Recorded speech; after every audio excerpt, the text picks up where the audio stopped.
Indochino is the world's most exciting made-to-measure menswear company. They make suits and shirts to your exact measurements for an unparalleled.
All right, hold on. I'm having a minor issue here.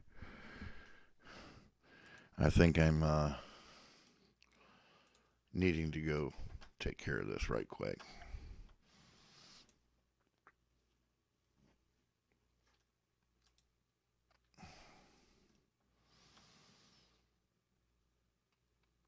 Huh.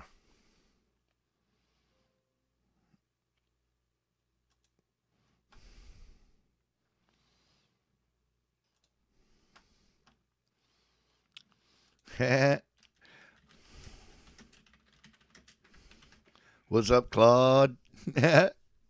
Hey, Gus, how you doing, man?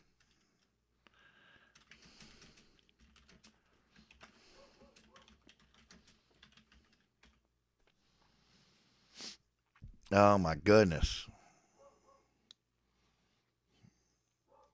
Yo, Dallas. What's up, man?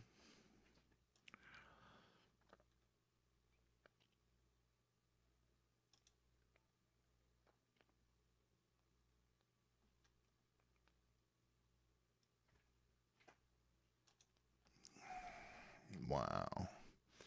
All right. Ain't that pretty?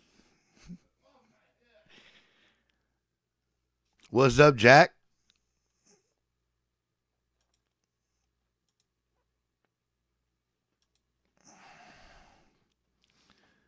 How you doing, man? Good to see you.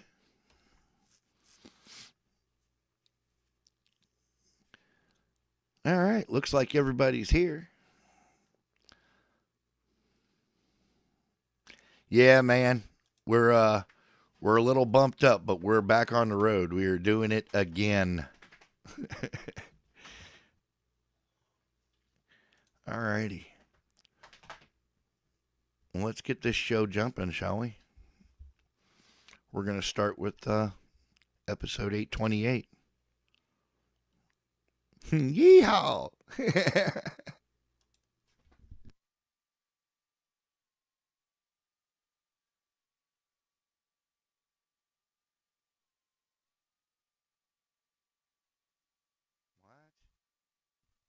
No. What? I'll get the hell out of here. Really? Hold on, guys.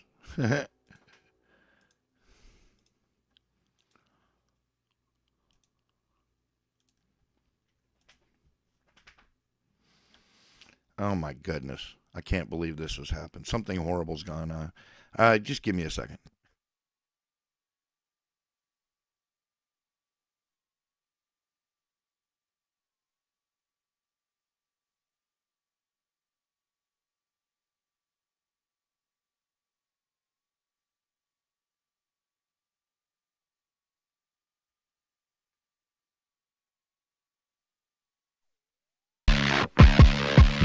Get ready to hear the truth about America on a show that's not immune to the facts with your host, Dan Bongino.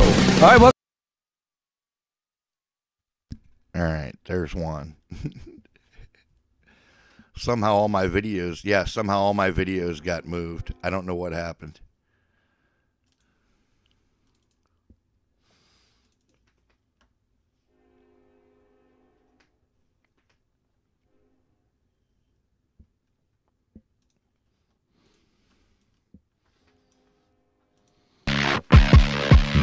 Get ready to hear the truth about America on a show that's not immune to the facts with you. Just bear with me, folks. I got some horrible stuff that went on here. I got to reset all. Get ready to hear the truth about America on a show that's not immune.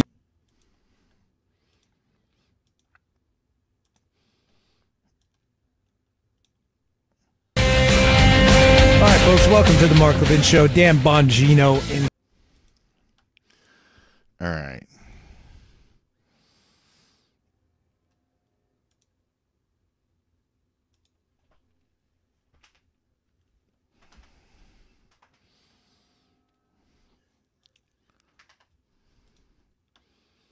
All right, let's try this again, shall we?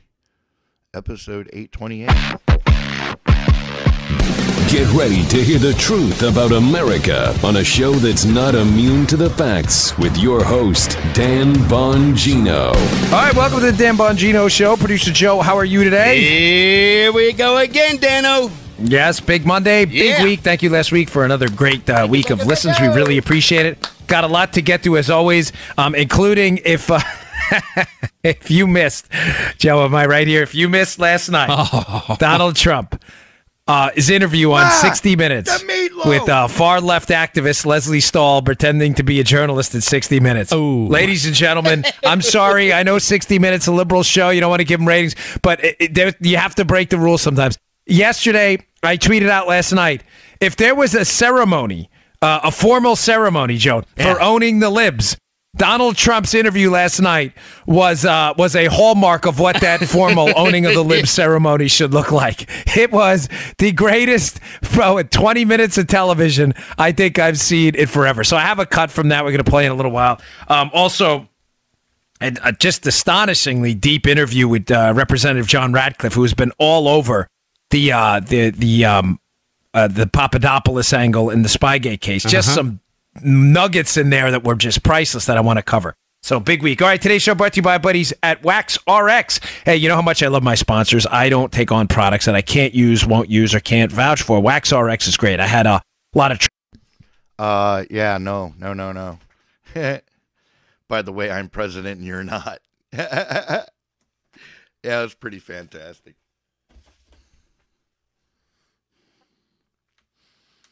Collusion chicken. Oh,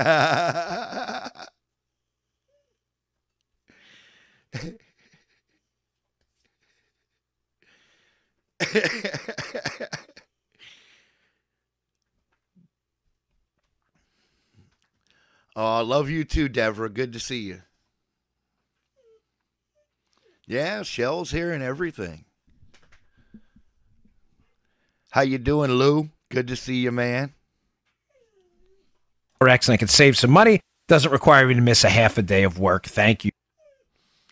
Almost. So close. Chicken Khashoggi. I hate that. It disappears right before you're about to eat it.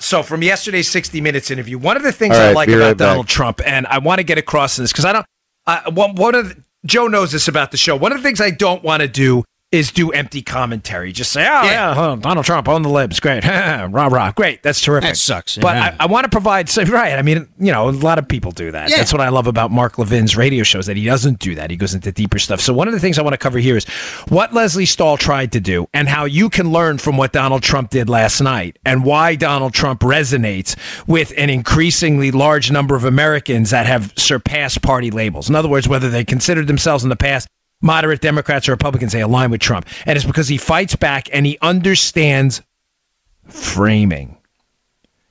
He understands framing, how to frame a question so that the question advances a pre-existing storyline, or what we call a narrative on this show, and it's not really designed to be a question at all. The media does this all the time. It's the oldest example in the book, but it's the most illuminating and the best is the, when did you stop beating your wife question? It's not a question, folks. No. It's designed to frame a narrative. It's phrased as a question, but it's not a question. The answer is, I don't beat my wife. Therefore, the narrative is the Republican's evil. The Republican is going to be character assassinated. And the quote we're going to put on the front page of the Baltimore Sun or wherever is, candidate X says, I don't beat my wife. And then everybody says what? Oh, my gosh, there's allegations he beat his wife. Do you understand, folks? That is what they do. They do it all the time. They frame questions to Republicans in a way to advance a pre-existing narrative. Now, Leslie Stahl tried to do this with Donald Trump last night, who he did something incredible. I want to play the cut, and I want to show you how he absolutely destroys the effort to frame the question to advance the narrative. Play that cut. I never knew how dishonest the media was. I really mean it. I'm not saying that as a soundbite. I never knew how dishonest. I'm going to change the subject again. Well, no, but even the way you asked me a question, like about separation. Yeah. When I say Obama did it, you don't want to talk about it. No. When I say I did it, let's make a big deal. I'm going to run your answer, but you did it 4 times. I'm just telling you that you treated me much differently on the subject. I disagree, but I don't want to have that fight with you. Hey, it's okay. We're having another fight with you. Leslie, it's okay. In the meantime, I'm president and you're not. Oh!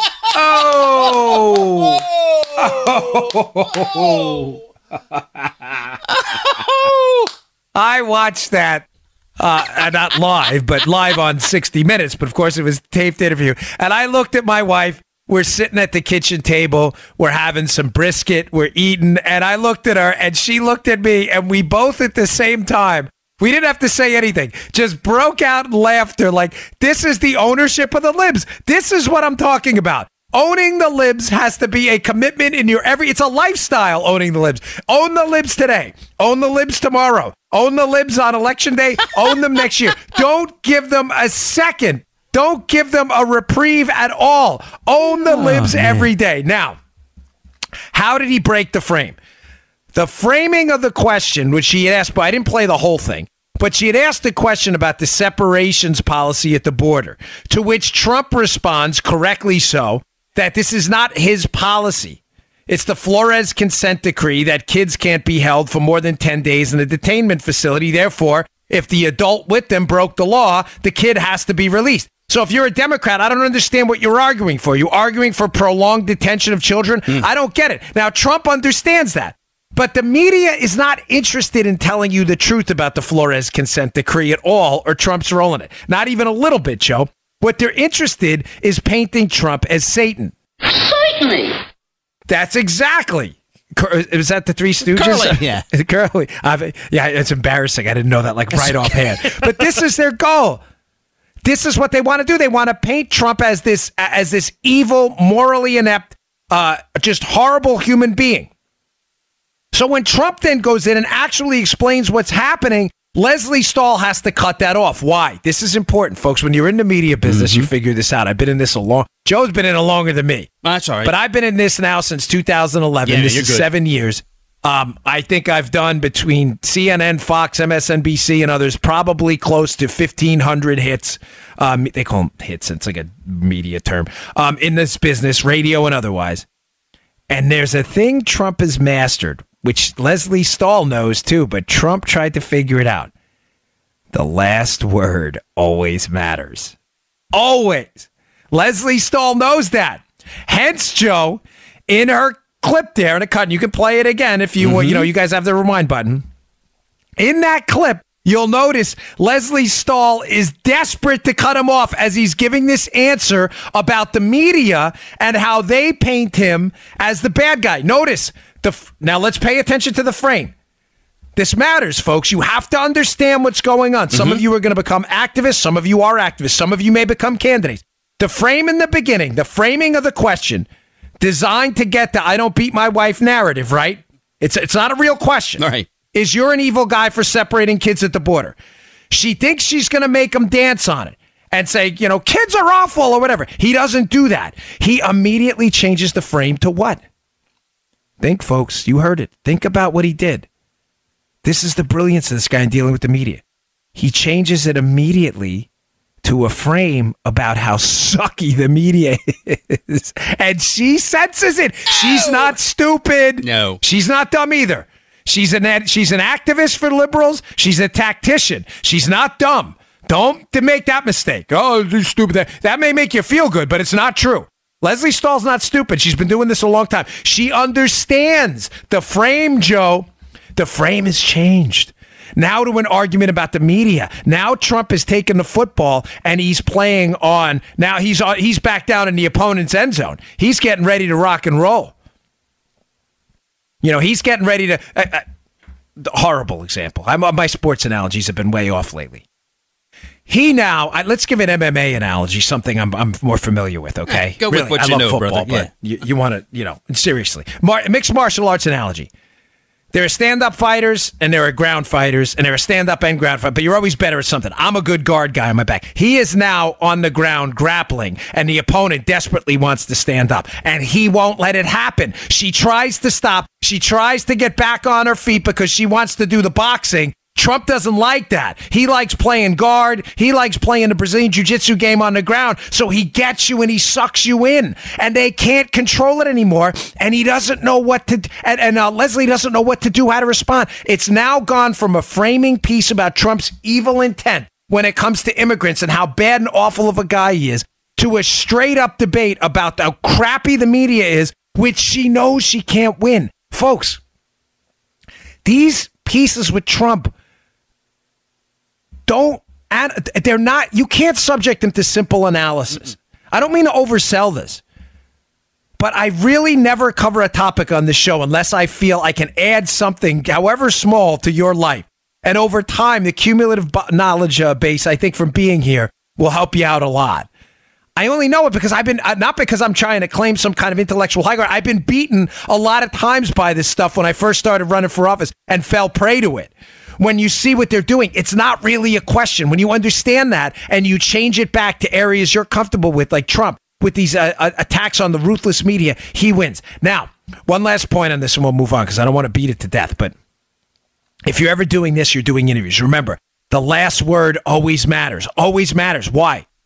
Joe, it's simple. You've been on, man, it's the last thing you hear, man. It's not complicated. That's what you're going to remember. Right.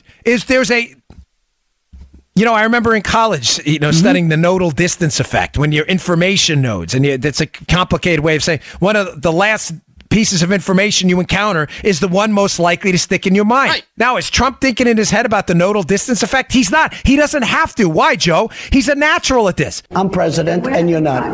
That's it. You're playing it now. He's Joe. I did not tell Joe to do. He loves this so much. He's already cut the darn clip up. We've only been in the show for 12 minutes and 11 seconds. It's him. Joe's doing this all on his own. This is how. Those are the kind of things that stick. Nobody remembers now. So just to take it from the left's perspective, how badly Lesley Stahl got owned in this. The initial question's not a question. It's an effort to reinforce the fact that Trump does not like immigrant children. A fake, complete garbage narrative. It's not a question. No. She wants to play the stand-up game. Trump tactically sees it. Whether it's, he doesn't have to study the media. He's been in it his whole life. He just knows it. It's like, why Derek Jeter could hit a baseball to the opposite field better than most players. He just knew the inside-out swing. Right. Can he explain every nuance of it? Probably not. He can explain basic mechanics, but he just has the neuromuscular capability to do it. Trump just gets it. He gets that this is a trap. He moves immediately into a different argument about how you're questioning him different than now that you brought up Obama. She tries to stop it. Trump understands he must get the last word in, and he hits her with, well, I'm president and you are not. And everybody goes, oh, even Joe and I, we didn't play it. Joe, 3, 2, 1, let's both scream out. I'm watching Joe. Joe's watching me. I see Joe rocking back from the show. I know where he's going. And it's just a natural, you're like, oh, man. Oh, this guy, it's just the ownership of the libs is just a lifestyle with this guy. He just gets it. And what Leslie Stahl, 60 Minutes, and liberal America doesn't get is Americans. Again, I can't speak for everybody. I'm not the designated spokesman for 330 million Americans. I'm telling you based on, granted, a lot of anecdotal experience, but having run for office in the last cycle and knocking on thousands and thousands and thousands of doors in both the last election cycle and the one before that. People crave, I'm going to use a term that sounds oxymoronic, but it's not. People crave genuine authenticity. Genuine authenticity. You said the same thing twice. No, I didn't. Here's what I'm going to get into the, I might as well just get into it now, but authenticity, genuine authenticity is different than authenticity. What do I mean by that? Look at a guy who is air quotes authentic or fake authentic and a guy like Trump who's real. Who's the guy who's fake authentic? The biggest scam I've seen in politics since the initial Obama election when the media painted him as a moderate. Robert O'Rourke, who calls himself Beto or Beto. Beto O'Rourke down in Texas running against Cruz. The biggest scam ever. They paint this guy as like the next coming of Barack Obama. Oh, he's so authentic. Folks, there's nothing authentic about this guy running for Senate in Texas at all. He is a standard run-of-the-mill politician who grew up in a connected family. He's Joe. Oh, he skateboards. Wow. Democrats are wetting themselves, getting their depends on. He skateboards. Oh my gosh, he skateboards. Let me tell you something, and I mean this. I'm the Joe. I don't discuss the show with Joe in advance a lot because I like his authentic reaction. You want to meet an authentic guy, meet Joe Armacost. Oh. No, I mean it. Okay. Joe is a music-loving. He's had some scruffs when he was a kid. We've all had he's had his ups and downs with jobs but he gets up every morning at 2:00. He goes to work. He has had real troubles real Americans have. He's had to deal with them. He's had to get dirty under his fingernails. This is a real dude. Now, that's authentic. There's nothing authentic about Beto. Nothing. This guy's a standard run-of-the-mill politician who skateboards. Wow, Joe plays the guitar. Whoa! Maybe, Joe, you should run for office. And he sings. This is a talented guy. Yeah, he's invested his entire life in little Joe. Oh, yeah. Joe does other things too. People may think, didn't you and Joe used to do the stock car things? Oh, slot cars. Yeah, we used to race slot cars. Sorry, slot cars. Fun. Yeah, Joe, run for office. Joe Armacost does slot cars. Oh my gosh, you get seriously, folks. Yeah, Joe never ever talks about this on the air, and I don't talk about it with him. Not because I don't care. Joe's an interesting cat. It's just that's not Joe's identity. Joe's Joe. Like that, he does stuff is great, but it's not like, hey Dan, I played an interesting chord on the guitar. Oh, wow. Joe, run for office. The Democrats wet their draws over every single guy the media paints as authentic. They're not authentic. Folks, let me prove this to you. The contrast with Beto and Trump. How the Democrats are total, complete frauds, right? Beto. Watch any Beto interview. I cover this on my NRA TV show all the time. Because my producer Denise, loves the Beto story because she's from Texas. Loves to cover it. She's a Cruz supporter, don't get me wrong. But she brought up a great point to me the other day. Watch any Beto interview, Joe. It is the exact same answer to every single question, every time. Every time. It is some canned response. Beto has been told, he has these unique positions. He doesn't have any unique positions in Texas. He's a gun grabber. He's a Democrat running as a Democrat in a red state who skateboards. Oh, he skateboards. Oh, get the depends. I'm going to wet myself. Get a hold of yourself. These golden calf worshipers. Oh, my gosh. They worship the golden calf.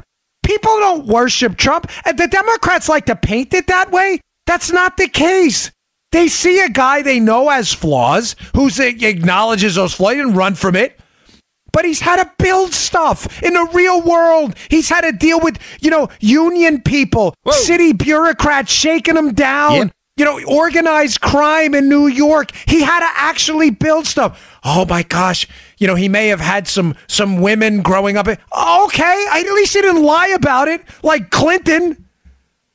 And the guy. So what? The guy's got some scars. Great. At least when you ask him a question, he fires back bombs like everyone else does when they're attacked by the media constantly. I'm not kissing the guy's butt. I have no interest in doing that. Zero. I'm just telling you what the media continues to miss about this guy, and it's the reason Beto is down almost 10 points to Cruz, and Trump's popularity continues to go up, is that Trump is genuinely authentic. The rest of these Democrats are total frauds. He skateboards. Whoa! He skateboards in the Whataburger parking lot. This thing's gone like his skateboard videos go viral. He's going to take your money. He's going to take your health care. He's going to take your guns, but he skateboards and he eats Whataburger. Who gives it? Who cares? I eat Chipotle. You don't see me like Elizabeth Warren pretending I have Mexican American heritage. I'm 512 Mexican American. Are you? No, not really. But I ate at Chipotle. What the hell is going on? Why do you need that? People will die. People, they will die.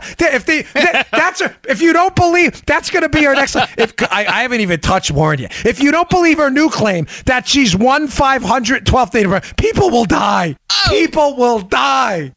This is insane. That.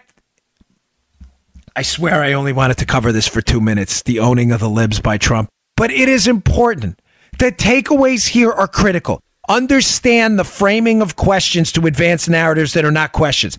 Take the frame, throw it on the ground, kick it and break that frame. Break the frame and destroy it. I don't even like to talk because then the liberals being so violent. You know what I'm saying. I'm talking about the framing of the argument. Leave the violence for the liberal. That's their thing, all right? But take the frame and masterfully deconstruct the frame. Change the argument to your comfort zone. Watch the media cringe and make sure you get the last word in. That's how you beat these guys every single time. And most importantly, give answers that are not canned. Yeah. Trump just talks like a normal person. He tells you what Obama did. He tells you why you're a fraud. Then he tells you, and basically, I'm the president and you're not. And boom, he's done. There was one more point in that interview. I didn't give Joe the sound because I seriously only want to spend a few minutes on this, but it's such a bigger topic. Mm-hmm. There's another point in that interview where Leslie Stahl from 60 Minutes asks him for a pledge that he's not going to shut the Mueller probe down. And like normal, everyday people who have been under relentless assault from a witch hunt fraud investigation like Bob Mueller's running, what does he respond? Pledge. I don't need to pledge you. What do I need to pledge to you for? I'll do what I want. Yes. Yeah. I imagine Beto giving that answer. Never. Because a focus group didn't tell it to him. People, focus group. I don't know, Donald. Maybe that's not the answer you're supposed to give. Yeah, I'll talk how I want. Thanks. Have a nice day. This is the ownership of the libs. Now, on the fraud front, it's not just Beto. So again, we're wrapping that up with the framing and get the last word in, and Trump has mastered the switching of the narrative. He's good at that. But secondly, I want to talk about this genuine authenticity thing, which Trump has and they don't.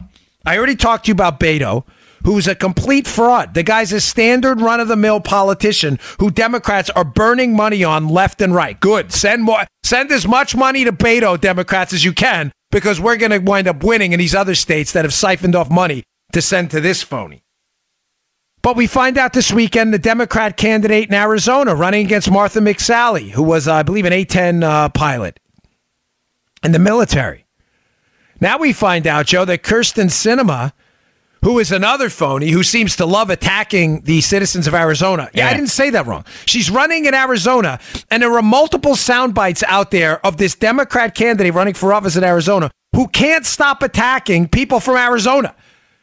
She's like, and they call it the laboratory of democracy, the states. She's like, Arizona's the meth lab of democracy. She's running for Senate in Arizona. What a fool. U.S. Senate. Yes, that's a real shit. The woman is amazing. Yeah. She cannot, foot in mouth, right? She cannot get her foot out of her mouth. She's on tape bashing Arizona left and right. That's not the fraud angle, though.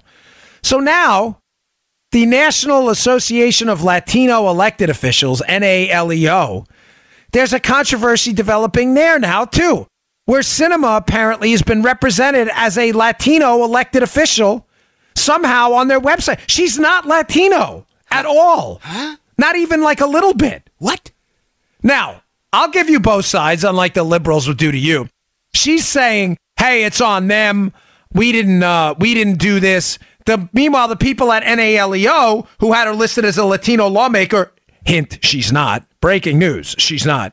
Have said, well, we go by self-identification and we check this stuff with the campaign. In other words, that we listed her as a Latino lawmaker, we checked with them at one point. Folks, these people are phonies. Their entire identity is fake, phony stuff. I'm a Latino lawmaker. You're not. Then we have the breaking news today about Pocahontas. Oh! Pocahontas is back. She will not let this I'm an American Indian go. She will not. Elizabeth Warren, of course, we're talking about the liberal, far-left, radical senator from Massachusetts who wants to run for president against Trump, will not let this go. She has said multiple times she has claimed her Native American ancestry, that her mom and dad or grandpa and grandmother had to elope because of their Native American ancestry. And it's folks, she actually takes a DNA test, and the DNA test comes back, Joe, that it's possible that she is 1/512th Native American. Ladies and gentlemen, I'm not making this up. I am not making this up. I had to write this down so I didn't miss the greats. Where did I put it? Oh, here it is. According to the DNA test, it's possible. Just possible. Caught that, yeah. That her great-great-great-grandmother, O.C. Smith, may have had some Native American heritage, which makes her possibly 1/512th Native American. This is a woman who claimed her mother and father and her grandparents, one of them, I forget which one, had to elope because of her Native American, like they were being discriminated against. Folks, these people are phonies. They are total frauds. Do you understand their entire lives are labels? Their entire lives. And if they don't fit into one of these labels that they deem victim groups, they do this, the liberals, that they deem victim groups, their lives have no meaning. I want you to smile a little bit today again, because I know the show can be a lot of bad news sometimes, but I like to sprinkle in some positive stuff to make you feel better. Smile a little bit, and I mean this. Your lives have meaning. Real, genuine, material, touchable, feelable meaning. You love deeply. You all go to church on Sunday or synagogue. Wherever you go. A lot of you are deep people of faith. You believe in higher ideals. Big R rights granted by God. Big R, not little r rights. You don't genuflect at the altar of state stupidity. You question authority. You challenge authority. You look past simple stories like, oh, well, Donald Trump was a playboy. Yeah, well, what else did he do? Oh, you know what? He made a couple of $1 billion. He may have lost some money too, but he worked in the real world. All right, well, that matters to me. You don't go, Donald Trump skateboards in a parking lot. You all are deeper than that. Your families matter. You're not perfect.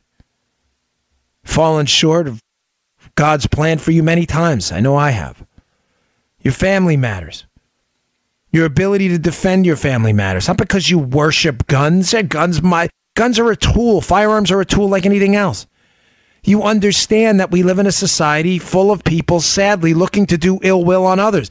That malicious, evil behavior is very real. This isn't utopia, but your kids and your family matter to you, and you want every tool available to protect them. You understand your money matters in your pocket because you care about the cost of products, the quality of products, the stuff you're going to put on your kids' back or feed to your kids. This stuff matters. The safety of the car you're going to drive in. No government person's going to be able to determine that for you. You determine that. You know, with your health care, your decisions matter. You all are deeper than these people. These people are shallow frauds. They are invested entirely in victim culture and victimology. And when they are not part of that victim class, they have deemed to be victims. minority voters, women, younger folks, when they deem them victims, when they are not part of that victim class and they're on the outside looking in. Oh my gosh, I happen to be white, so I better fake it and say I have Indian ancestry or that I'm a Hispanic elected official when I'm not. Their entire lives are meaningless. It is such a sad, pathetic, gross way to live, to fake it your entire life, to try to pretend you are part of a class of people. Joe, you've deemed victims, not them. Yeah. My wife's Hispanic. She doesn't consider herself a victim anywhere. She is a powerful American citizen who came here as an immigrant, who has taken life by the cojones and run with it. We do not apologize for anything, and we certainly ain't sitting at the back begging for people's compassion or empathy. Oh my gosh, I'm such a victim. If anybody had the right to be the victim, my wife did, and she didn't. She followed the simple American rules.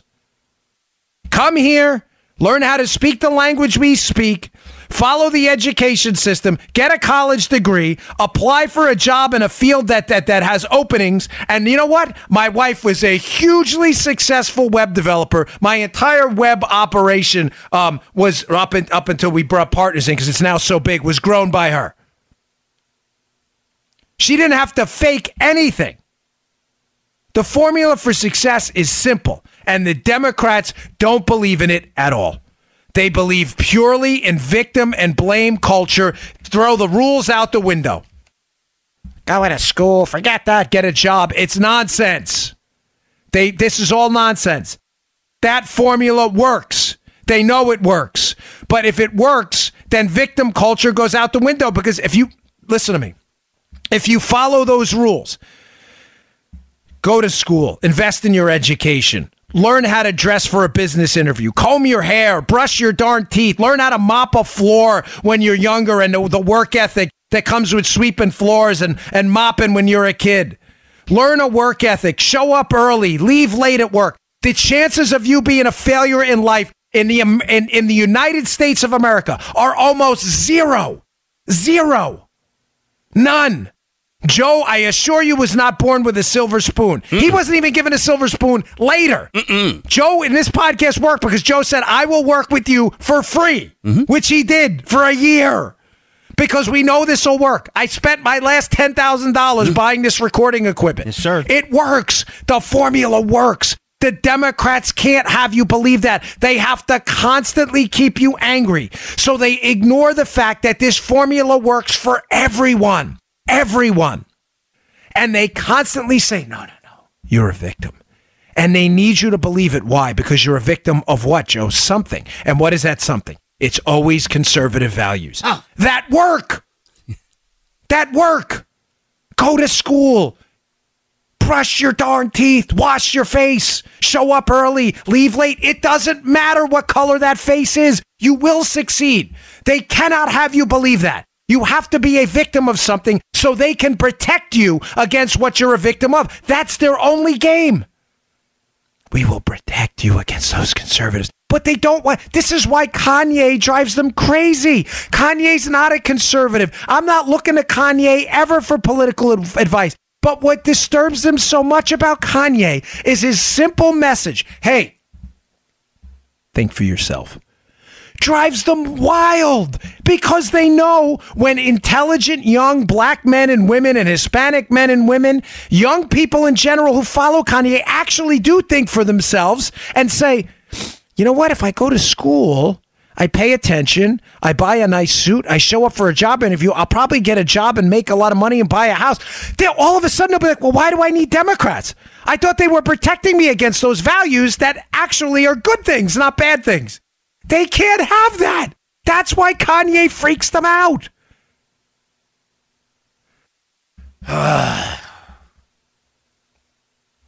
It's a total fraud. It's a total power racket. Total, complete power racket, identity politics. You're getting suckered.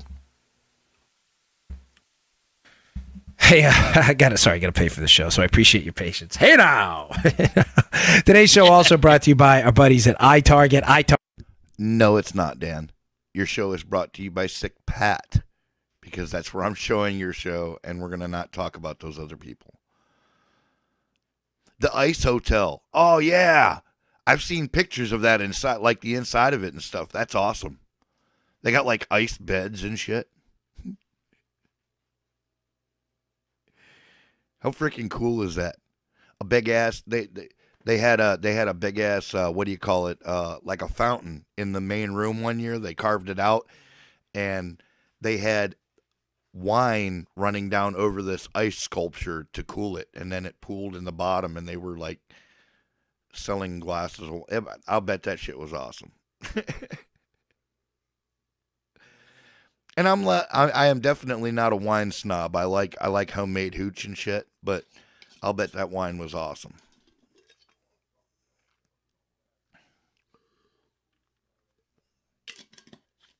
Oh, I love you too, Choco Loco. Yaritza. Hi, mommy.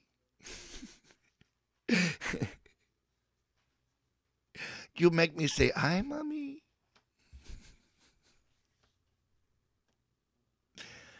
Look what you did. Holy shit. Code Dan for 10% off. That's itargetpro.com. Remember. Good God, that's a long commercial.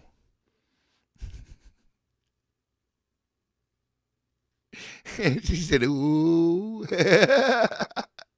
Angle and Spygate case and others. And thanks, by the way, for the book. Can I just make one quick pitch? Sorry, Joe. I don't mean to waste you any time. Nah. Folks, I'm sorry to keep wearing you out with my book. I know it's a little annoying at times, but I really put a lot of work into it, and there's some snafus, not on it. I don't want to get too much into it, but because of some situations that happened, some opportunities, unfortunately, were missed, and it's nobody's fault. It's just some things happened. There's some people who were sick, and we didn't get to do some of the PR we wanted. I was really hoping we'd get this book into the top 10. I really would like to see it get into the top 10 on Amazon. It's a good book. It's the reviews. We have 310 reviews on Amazon. 309 of them are 5-star. And read the reviews. They're detailed. You will not be able to put the book down, so please check it out. Spygate, The Attempted Sabotage of Donald Trump, my new book. It's out. Came out this week. It's ready and available on Amazon. Please check it out. You will love it. It puts this whole thing together. Okay, thanks. I appreciate the opportunity to do that. But getting back to this. So Ratcliffe had an interesting interview on Maria Bartiromo this weekend, and I'm going to quote to you some of the things he said, which is really important. They've been insisting the whole time that, you remember, the whole case, according to the FBI, the latest, because the story about how the FBI originated this case, if you listen to last week's show, is the controversy. I told you that the FBI's paragraph 1 in this case makes no sense. They're insisting the latest and greatest we have from last December is that the Papadopoulos meeting with Alexander Downer in Australia, where Papadopoulos is alleged to have said that the Russians have dirt to this Alexander Downer, who passes it to the State Department, who passes it to the FBI. Mm-hmm. That's the FBI story, and that's the one they're sticking to it. So just to be clear, you have to understand, the FBI cannot start a case randomly. There is an actual process in their DIOG, their manual on how to start a case. Steps have to be followed, Joe. And they're insisting now that it was Papadopoulos' comments in the United Kingdom to Downer that initiated this case. But that doesn't make any sense, folks, because Downer and Papadopoulos both insist that the way the FBI framed the conversation about, the Russians have dirt on Hillary, never happened. Now, Ratcliffe said something interesting this weekend. He said, and this is according to a piece I have in the Daily Caller by Chuck Ross up at the show notes today. Please read the show notes. They're really good. He said, other Republican lawmakers, this is the Chuck Ross piece, have hinted that intelligence exists which exonerates Papadopoulos, who has pleaded guilty to lying to the FBI about contacts he had with a Maltese professor named Joseph Mifsud. Ratcliffe said the declassification of a batch of FBI and Justice Department documents, quote, would corroborate his claims about the Papadopoulos intelligence. He goes on, Chuck Ross, House Intelligence Committee Chairman Devin Nunes has said that the FBI failed to provide, quote, exculpatory evidence in the FISA applications. He said Americans will be, quote, shocked by the information behind the FISA redactions. What's going on here, folks? Why does this matter? Are there tapes? Oh, now Papadopoulos has hinted that he felt he was being taped by Downer. So remember, this conversation in the UK is supposedly about, Russians having dirt on Hillary, and Papadopoulos works for the Trump team, and Downer passes it off to the State Department. Nunes, Ratcliffe, and others have been insisting forever that there is, quote, exculpatory evidence out there. There is genuine, legit exculpatory evidence indicating that Papadopoulos is innocent. So let's be clear. Let's view this very simply. The Bureau, which I believe is lying, says they started their case because this Trump guy, Papadopoulos, said something about the Russians having dirt. The Republicans up on the Hill who've seen the information, folks, are adamant that there is, quote, exculpatory evidence on Papadopoulos. Exculpatory, meaning this is not true, meaning there's evidence indicating Papadopoulos is innocent. Two questions that should come from this. Number one, did someone tape Papadopoulos, and are there tapes out there? And in the tape of that conversation, if it happened, are there tapes indicating that the conversation did not happen the way the FBI said it happened? Now, if there are tapes and that information is out there and that information was not disclosed to the FISA court while trying to spy on an American citizen, or there's information in there that this whole thing is a scam, folks, the Bureau is going to be in a world of trouble. The upper level FBI management involved in this is going to be in a world of trouble. I'm going to get to some of that too in a second. This is important. But the second question, the last FISA application happens after the last renewal. There's one FISA application, 3 renewals. Happens after the FBI, this is important, folks, interviews Joseph Mifsud in February of 2017. The FBI interviews Mifsud. Why does this matter? Because remember, the Bureau's saying they started the case because Papadopoulos tells Downer about Russian dirt. But where does Papadopoulos, according to the Bureau's story, get the information from? He gets it from Mifsud. That's the Bureau's whole story, that Mifsud's the pusher. Remember, I told you this before. Mifsud pushes it into Papadopoulos. That's the whole story. Mifsud tells Papadopoulos about Russian dirt. Papadopoulos tells Downer, boom, FBI investigation. I have said to you from the start, the real scandal here is the push. Who the hell was Mifsud working for? Was Mifsud instructed to find Papadopoulos and tell him about Russian dirt, knowing that U.S. intelligence working in conjunction with others was going to try to pull that information out later to set him up as a middleman in an exchange of information about the Russians? Folks, please tell me you understand. I've explained it a lot. That most of you seem to be straight on it. But understand, the real scandal here are 2 conflicting narratives that can't possibly exist at the same time. It is impossible. There is one piece of space. The mass cannot exist in the same. It's not going to work. These masses of stories cannot exist at the same time. The Democrat story is Mifsud was working in conjunction with the Russians. Therefore, when he told Papadopoulos about this Russian dirt, that Papadopoulos was part of a scheme to get this information from Russia into the Trump team. That's the Dem story. Do you understand how the story that seems increasingly likely by the day cannot exist with that story at the same time in the same space, in the same sphere? The real story, based on credible information out there about Mifsud and his own history, is that Mifsud was likely not a Russian agent. He was likely working with friendlies.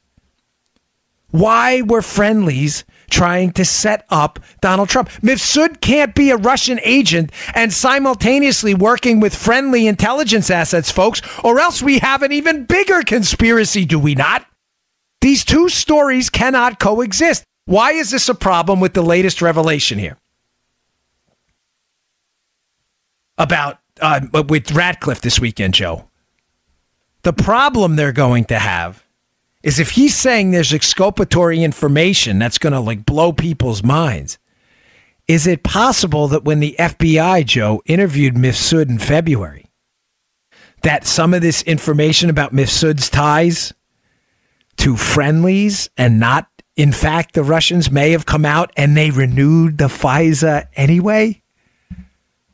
Oh, that one. Oh, boy. Oh, is that going to sting? Oh, folks. When you read the chapter in my book about Mifsud, you're going to be blown away. There are people who think they've heard everything on the podcast. Read the book. There are tidbits in every single chapter I promise you have not heard. Is it possible that they renewed the FISA warrant to spy on the Trump team, knowing in February that this thing was a scam the entire time, that it was an operation with friendlies to dirty up the Trump team? Big questions, folks. Big question. Now, Ratcliffe and others have also indicated that Glenn Simpson, as I said last week, Joe, is in real legal jeopardy right now. He is in real trouble. Glenn Simpson from Fusion GPS, who was the company working for Hillary that put together the dossier. Glenn Simpson's in a world of hurt right now. Glenn Simpson has testified under oath that he started talking to Bruce Orr after the election. The reason's very simple. The story against Trump is that they wanted to overturn the results of an election by working with the Russians, or influence the election, I should say, to be more precise. So Simpson has consistently said under oath that he only met Bruce Orr afterwards, but that's not what Bruce Orr says. Bruce Orr at the DOJ has notes saying that he was talking to Simpson as far back as August, which is obviously before the November election. Simpson's in a world of trouble right now too, folks. I want to leave this portion of the show with that, because I want you to, again, I get your frustrations with the glacial pace of this investigation into Trump. I fully understand. I am with you. I would like to see it proceed faster. I just don't want you to mistakenly believe that nothing's going on. That's a mistake. That's not true. There are things going on behind the scenes. There is a reason Glenn Simpson and his team are now pleading the fifth and saying, we will not go up there. We will not speak. Because they know they are in a world of legal trouble right now. They are going to have no legal recourse out of this perjury case if it comes up. Because what, Joe? Other people have been charged with lying to the FBI and lying under oath. Mm-hmm. So there's no way they can be able to say, oh, you're singling us out. Do you understand that? Mm-hmm. They singled out Mike Flynn and Papadopoulos despite the fact that Flynn was being honest. And Papadopoulos had misstated a date that he met Mifsud. Simpson's not going to be able to say, if he's charged with crimes here, he's not going to be able to say, oh, well, you're just singling me out. They are terrified right now, folks. Believe me, they are in a world of trouble. All right, a few more stories to get to that are important. But today's show also brought to you by our buddies at Brickhouse Nutrition. Best nutrition supplements on the market. My personal favorite is Foundation. Love Foundation. Why? Because it makes you feel better, makes you look better, and it makes you perform better. This stuff is amazing. It is a creatine ATP blend. Creatine, but I guess I could say it gives you an extra gas tank in the gym. Mixed with the ATP gives you 2 extra gas tanks. Now, I'm so confident the product works. I'll give you the double test. I'll give you the mirror test first. Before you try the product, take a little mental snapshot of what you look like in a mirror. Hey, how do I look there? Take the stuff for 7 days. Let it load in your system. The creatine, the ATP. Look at yourself again in 7 days. You're going to be like, whoa, this stuff is legit. But also, take a note of how many reps you do, whatever exercise, doesn't matter, bench press, squats, deadlifts, whatever it may be, pull-ups. 7 days later, look back at that at the note you took, and I bet you beat that number. I'll bet the stuff is that good. It's called Foundation. It's available at brickhousenutrition.com/Dan. That's brickhousenutrition.com/Dan. brickhousenutrition.com/Dan. Go check out Foundation today. Send me your reviews. I know you're going to absolutely love this product. Look better, feel better. It is terrific. It is well worth the time investing in it. It is that great. brickhousenutrition.com/Dan. Pick up a bottle of Foundation today. Holy shit. Okay. So, Joe, the Democrats are not dialing back on Kavanaugh. I don't know what the hell that was. The Wall Street that was Journal some today. gay-ass shit he was just talking about. That wasn't no advertisement. I put it in the show notes because it's subscription. I want you all to ignore that last statement. It's a good one. It covers the two-prong attack going forward. And, folks, I'm bringing this up not to rehash old Kavanaugh stories at all. That news cycle is now dead. This is a new news cycle now. And the new news cycle, although the story's about Kavanaugh, it's not about Kavanaugh. This is about you damn well got to get out there and vote, folks, and you got to take 10 people with you. Because this is what's coming if, God forbid, we lose the House of Representatives or the Senate. This is what's coming down the pipeline. They have a twofold insanity, completely insane track of attack against Kavanaugh. Here's number one, Joe. Mm-hmm.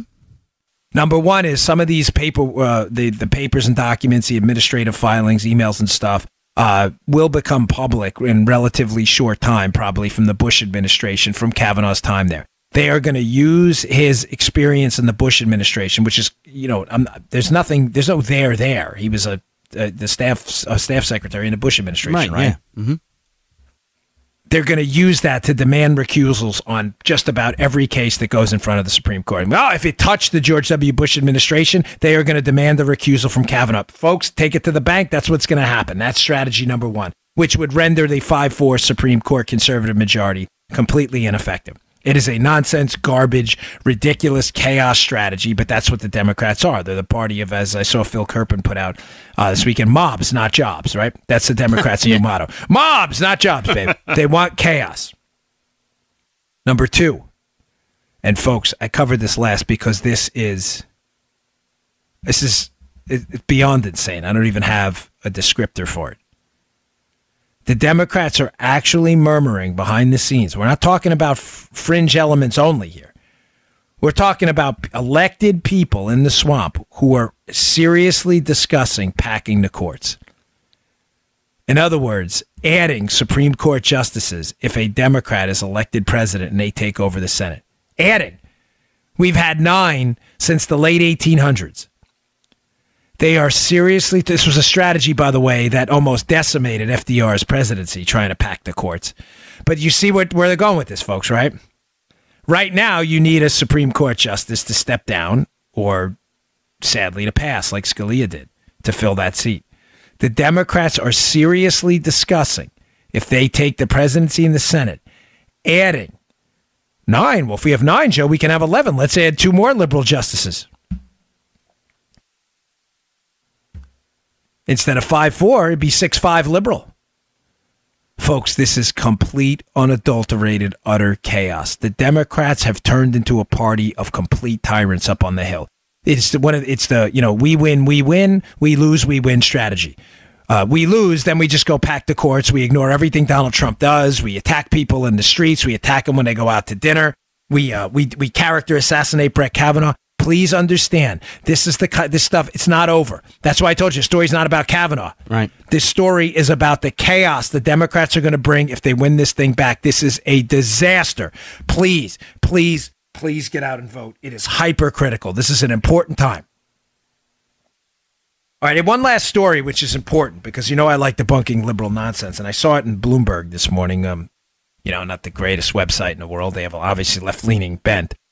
But they do some decent stuff on economics, and there's a fascinating piece up about fair share economics. This is one of these things that really ticks me off. You have people like Bernie Sanders and Elizabeth Warren who will constantly go out there and lecture people about fair share. Everybody rich got to pay their fair share. And right. Folks, nothing ticks me off more than that. Because if you saw my tax bill, you'd be like, wow, that sounds like a fair share to me. Just having this conversation with, let's say, a business associate of mine this weekend. I want to buy a new house eventually, and my studio's not big enough, but we're limited because we owe the government so much money in January every year. Yeah, forget it. Yeah, I know it's ridiculous. I'll go whine on all day, so I'm not even going to go there anymore. It's just so annoying. But fair share, you have to understand these fair share numbers, because we're not the wealthy in this country are not paying a fair share. What? No, they're paying an unfair share. Yep. They're paying too much. You want to take a narrative, that narrative frame, and smash it? Smash this narrative. You know what, libs? You're right. The rich aren't paying their fair share. It is grossly unfair how much money they pay. Know these numbers. Memorize these numbers. Write them down as I'm talking. Keep them in your pocket. Type them in an email to yourself. This is the unfair share. These numbers are stunning. The top 1% of earners in this country, earners, I know that pisses liberals off, pays an astonishing 37.3% of the federal income tax load. 1 out of every 100 people pays more than 37 cents of every dollar of income taxes in this country. 1 out of every 100 people. The bottom 90%. For those liberals having a tough time with math, Joe, That is 90 out of 100 people. The bottom 90% only pay 30.5%. So let's be clear about what we're saying here. Liberals are paying, the rich folks out there, you're paying way too much. You want to take a narrative and smash it, turn it right on its head and fight back the other way.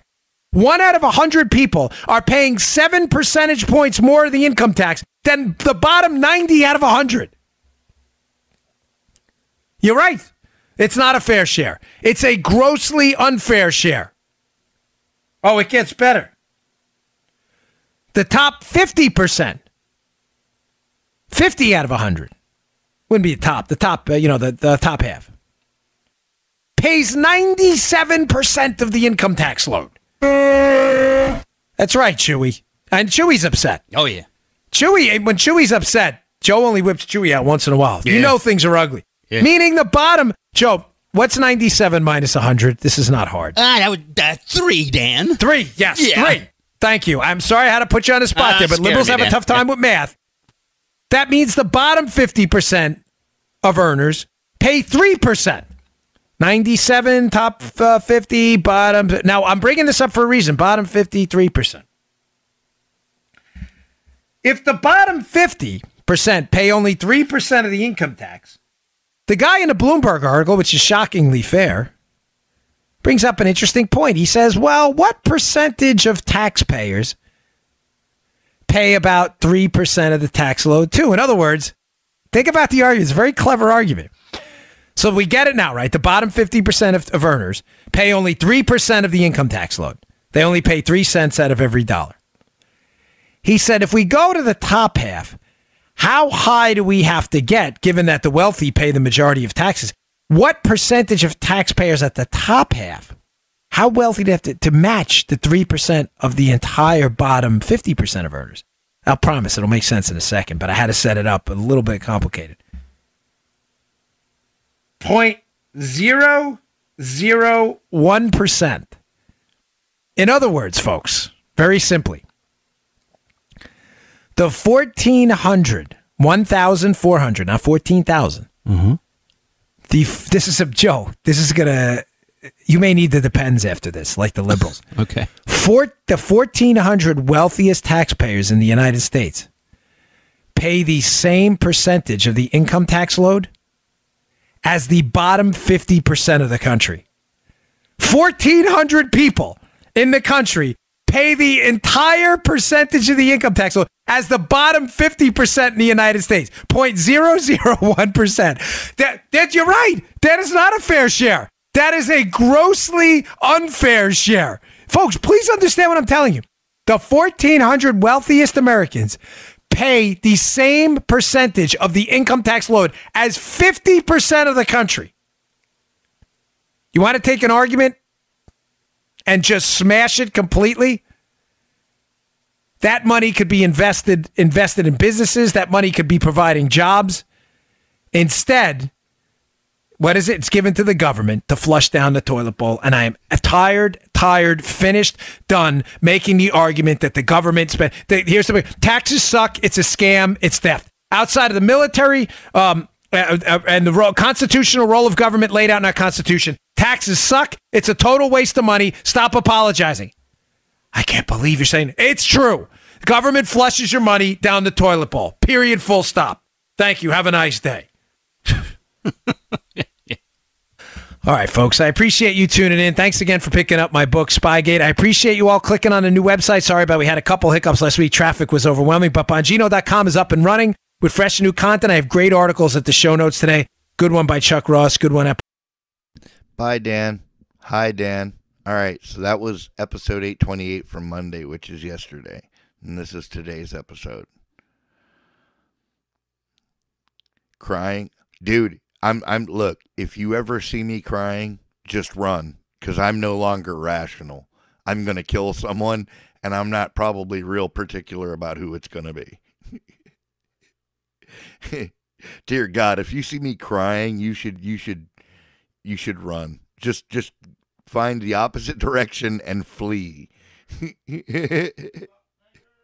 Because it is not safe there. That is a wow. That would be a really bad situation.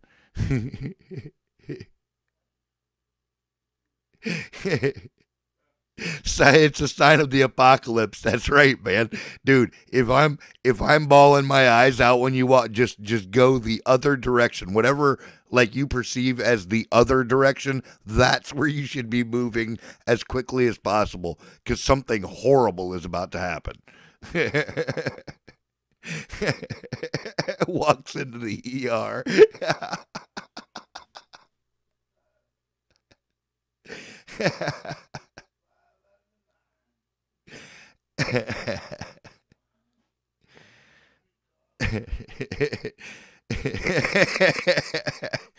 That's right. We don't leave anybody behind. I'm crying. Run. Right? Dude, that's bad news. I'm in murder mode. Yeah, who died? All right. Dan Bongino, part 2 for Tuesday. This is tonight's show.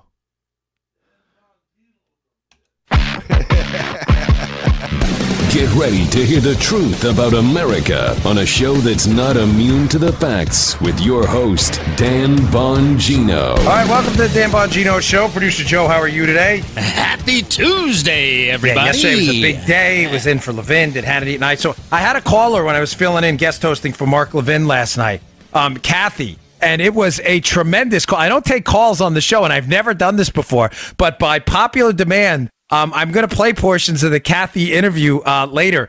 Do not miss this. I always, when I fill in for Mark Levin, I always leave a line open for liberals to call in because I like a little spicy debate sometimes. But this call, I have to tell you, in my history, Joe, I played it for you, right? I guess it's good, right? It is definitely worth your time. In all of the time I've been guest hosting on radio, this is bar none the greatest liberal caller I've ever had. It was absolutely terrific. All right, so listen to that. I got a lot more for you. Today's show brought to you by our buddies at My Patriot Supply. Hey, here's the reality. Emergencies usually strike without warning. Look at what happened with this hurricane in the Panhandle. It went from a Category 2 to a Category 4 in a day and caused massive destruction down here in Florida. We're surprised when the power goes out. Michael hit with little warning. Certainly with earthquakes, there's no warning. These things happen. And when it's breaking news, it is too late to prepare. The grocery shelves are already empty. Everybody's in a scramble. The best thing to do to prepare for an emergency is to prepare now when things are calm. Ask yourself, could you feed yourself or your family for 2 weeks with the food you have at home at this moment? You ensure everything in your lives that matters. Ensure your food supply. It makes a difference. If not, it's time to act and secure an emergency food supply with my friends at My Patriot Supply. I do it. You should too. A 2-week emergency food kit will get you started. This week, it's on sale for only $75 when you go to my special website, preparewithdan.com. That's preparewithdan.com. Or if you call 888-411-8926. These food kits include meals that last up to 25 years in storage. Order now and prepare yourself so there's no surprises. 888-411-8926 or preparewithdan.com. 888-411-8926 or preparewithdan.com. All right. So I was in yesterday for Mark, and I always put out the calls, and I put out the number, and I say, hey, give us a call if you're a liberal. So a lady called in. I just want to play portions of this because it shows you folks that the lady was making the point. I was arguing about taxes based on, if you listen to the podcast yesterday, that article I covered at Bloomberg that showed that the top 1,400 taxpayers in the country, in other words, the wealthiest 1,400 taxpayers, 1,400, not 14,000, pay the same amount percentage-wise of the income tax load as the bottom 50% of taxpayers. Think about what I told you yesterday. Just 1,400 people who earn good amounts of money pay the same percentage of the tax load as the bottom 50% of income taxpayers. That's a staggering number. So Kathy found that objectionable. But going to show you how liberals are completely dominated by emotion. They have no grips on facts or data at all. Kathy called in, and this was the result of it. Kathy, from New York City, New York. How are you tonight? You're on with Dan Bongino.